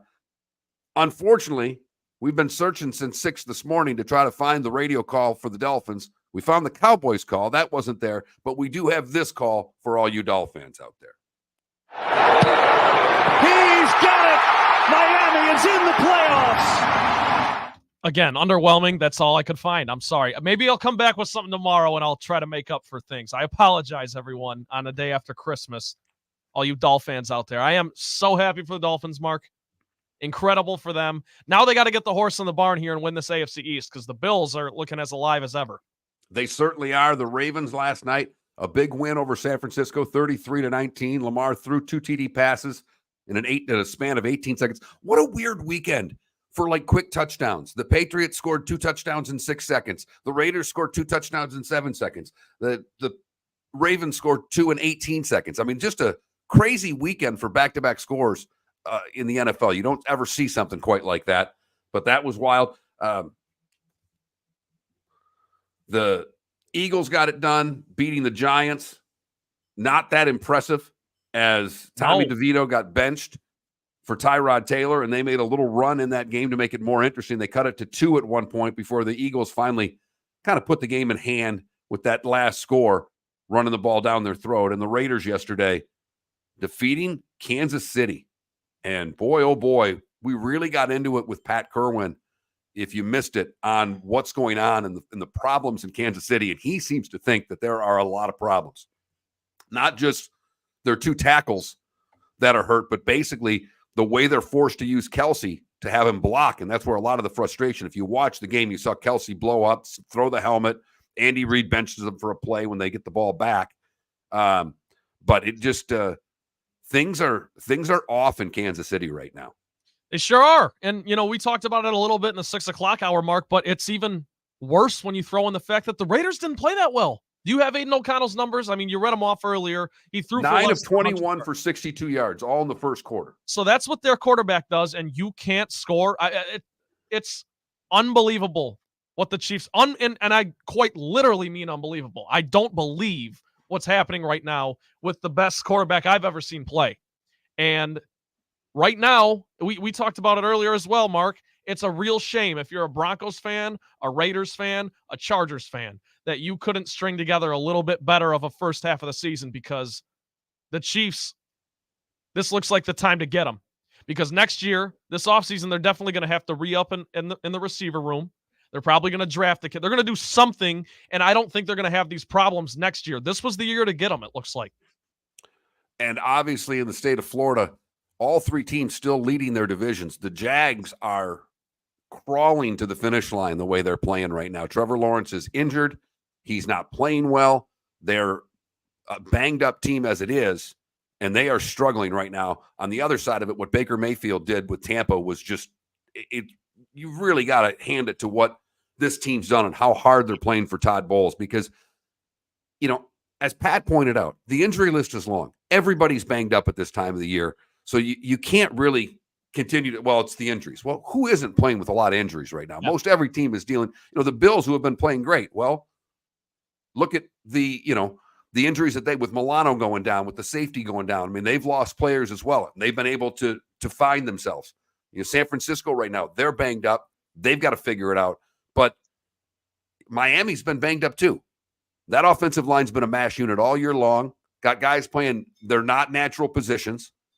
Lost players on both sides of the ball, key components to both sides of the ball, and won a physical, tough game against Dallas. They were able to keep Tua upright most of the game, and he got enough done, and I thought their 4-minute drill at the end of the game was everything for Miami. The fact that they could not give the ball, because if they're giving the ball back to Dallas, they're losing the game. Yep. If they get that field goal with around 2 minutes left, I don't think that they win. And who gets the most credit for that, Mark, or who should? Mike McDaniel. And I would be very interested to hear what Big O thinks about it. Maybe we can get him on again to talk about the Dolphins, because his big question mark with this team was coaching. And the other big question, right? In-game coaching. In-game coaching, yes. And I can't wait to watch the next Hard Knocks episode. That's for sure. Right there with you, 100%. A couple of other headlines that we kind of talked about today in sports. Florida State Rodemaker has entered the transfer portal. He's not going to play in the Orange Bowl, so Brock Glenn is expected to start. Mainly, they're bringing in every transfer quarterback they can bring to Florida State right now, so Rodemaker didn't really have much of a opportunity. It doesn't look as if he's going to have an opportunity to play next year, and they're not going to give him the team. So that was inevitable. And FAU up to 7th in the AP poll after their win against Arizona, maybe the college basketball game of the year so far. Certainly. Double OT game, terrific game. I watched about the last 5 minutes of regulation in both OTs. That was terrific basketball. Really nice to see Florida Atlantic. Those are those games when they get to overtime, you always think the Arizonas of the world are just going to pull it out. Yeah. And FAU, despite losing some leads in the overtime, able to get a big win. Fun game to watch. Anytime you get double OT in college hoop, that's a good day. So those couple of the other things going on. 21,000 is the text line, 21000. As people have been commenting with their returns, if you will, throughout the show today. And I feel so bad for the Browns fans, because they probably have 6 or 7 different answers for this question, because with this historic of a defense and Myles Garrett, who has, if the MVP actually could go to a D lineman not named Lawrence Taylor, it could go to Myles Garrett if they were going to have this kind of year. I don't know why that popped into my head, but it did, Mark. I feel terrible for the Cleveland fans this morning. Really? And yet they might make some noise in the playoffs. I'm just saying, you have to wonder what could have been. Well, but they're getting, the play they're getting out of Joe Flacco right now is amazing. But then Pat joked about comeback player of the year. I do think that's probably Baker Mayfield's award this year. Yeah, that's not a bad take. It's compounded with the salt in the open wound is that they gave Deshaun Watson that contract. And unfortunately, I think their little window here, they're in a really weird spot now. Because I don't know. I know, Flacco's numbers have been good, and Deshaun was awful early, but he was not hurt. He was injured. Yep.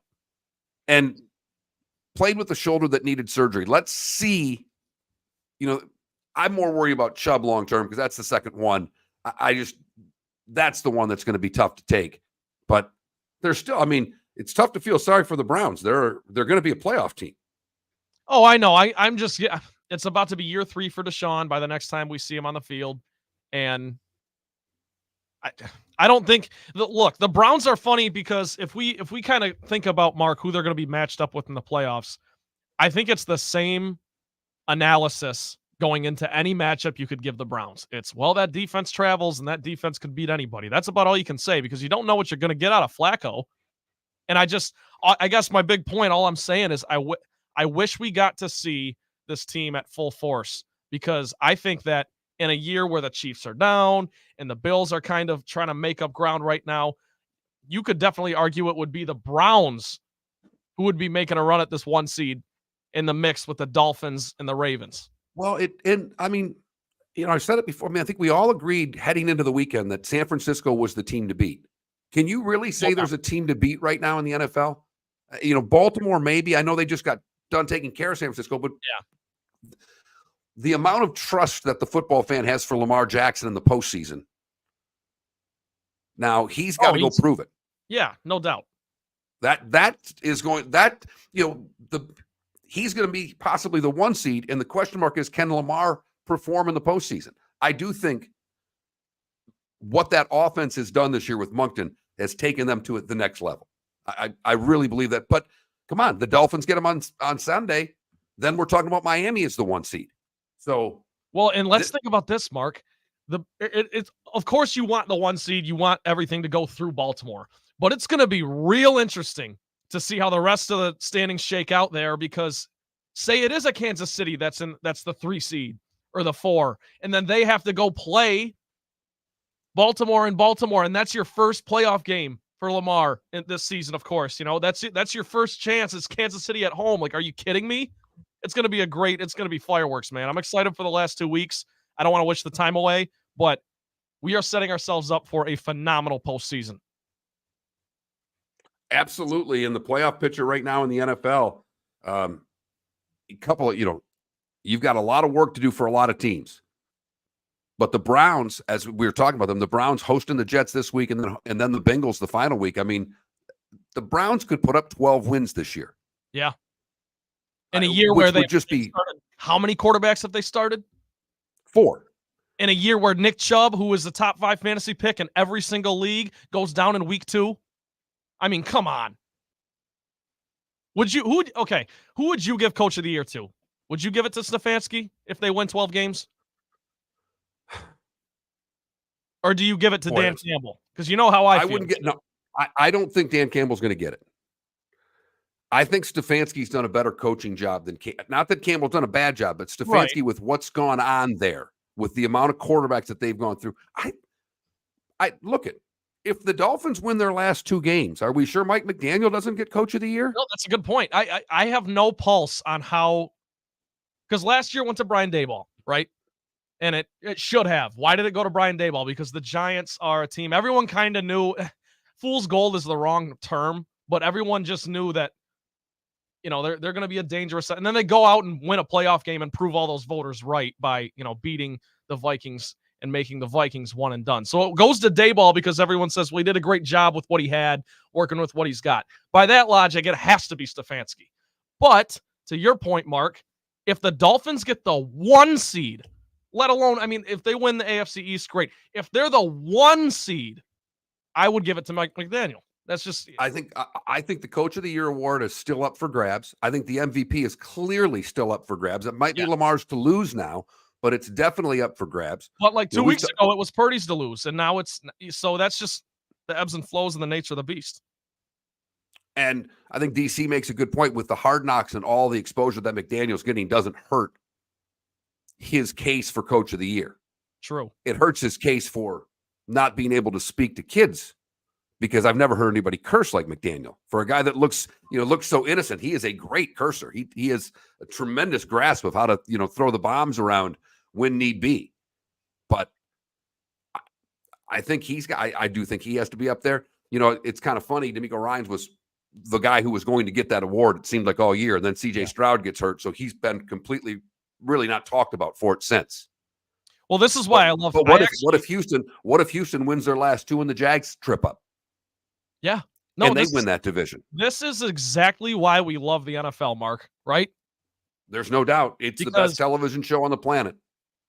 And I do not envy these voters. And the last thing I'll say on this matter is I love Pat Kirwan's method here of making a list every single week, because he's right. The week 2 matters just as much as week 8 And, I think everyone kind of gets lost in the last 3 games. That's when teams start. Does week 2 matter as much as week 15? Because I don't think it does. Well, not I as think how you 15. Not as much as 15. I'm with you on that, because everyone remembers when the chips are on the table and everything's on the line. How do you perform then? That should hold more weight, and it will, and it will. But you don't want to forget that, hey, in week 3, this guy threw for 500 yards or something like that. So I like his method, but it just speaks to how much parity and how great the NFL is, because all these awards are up in the air, and it's past Christmas. And we still have 1 seeds that are up in the air. We have playoff berths that are still in the air. We have divisions still for the taking. So everything wrapping up in great fashion in the National Football League. Miller and Moulton. Along the network, we thank you for listening. In the 239, we do a thing called the Diamond District Bonus Hour. That's next. Located on the East Trail, locally owned Naples Tiki Bar and Kind Grill is an outdoor eatery next to the Hitching Post Shopping Center. Island-inspired food with a true tiki theme. The best place in Naples to enjoy the beautiful weather in Southwest Florida. The Naples Tiki Bar and Grill offers a great menu for dine-in or takeout. Enjoy our famous pulled pork, huge burgers, and tiki bar cocktails. Don't miss happy hour every day from 3 to 6.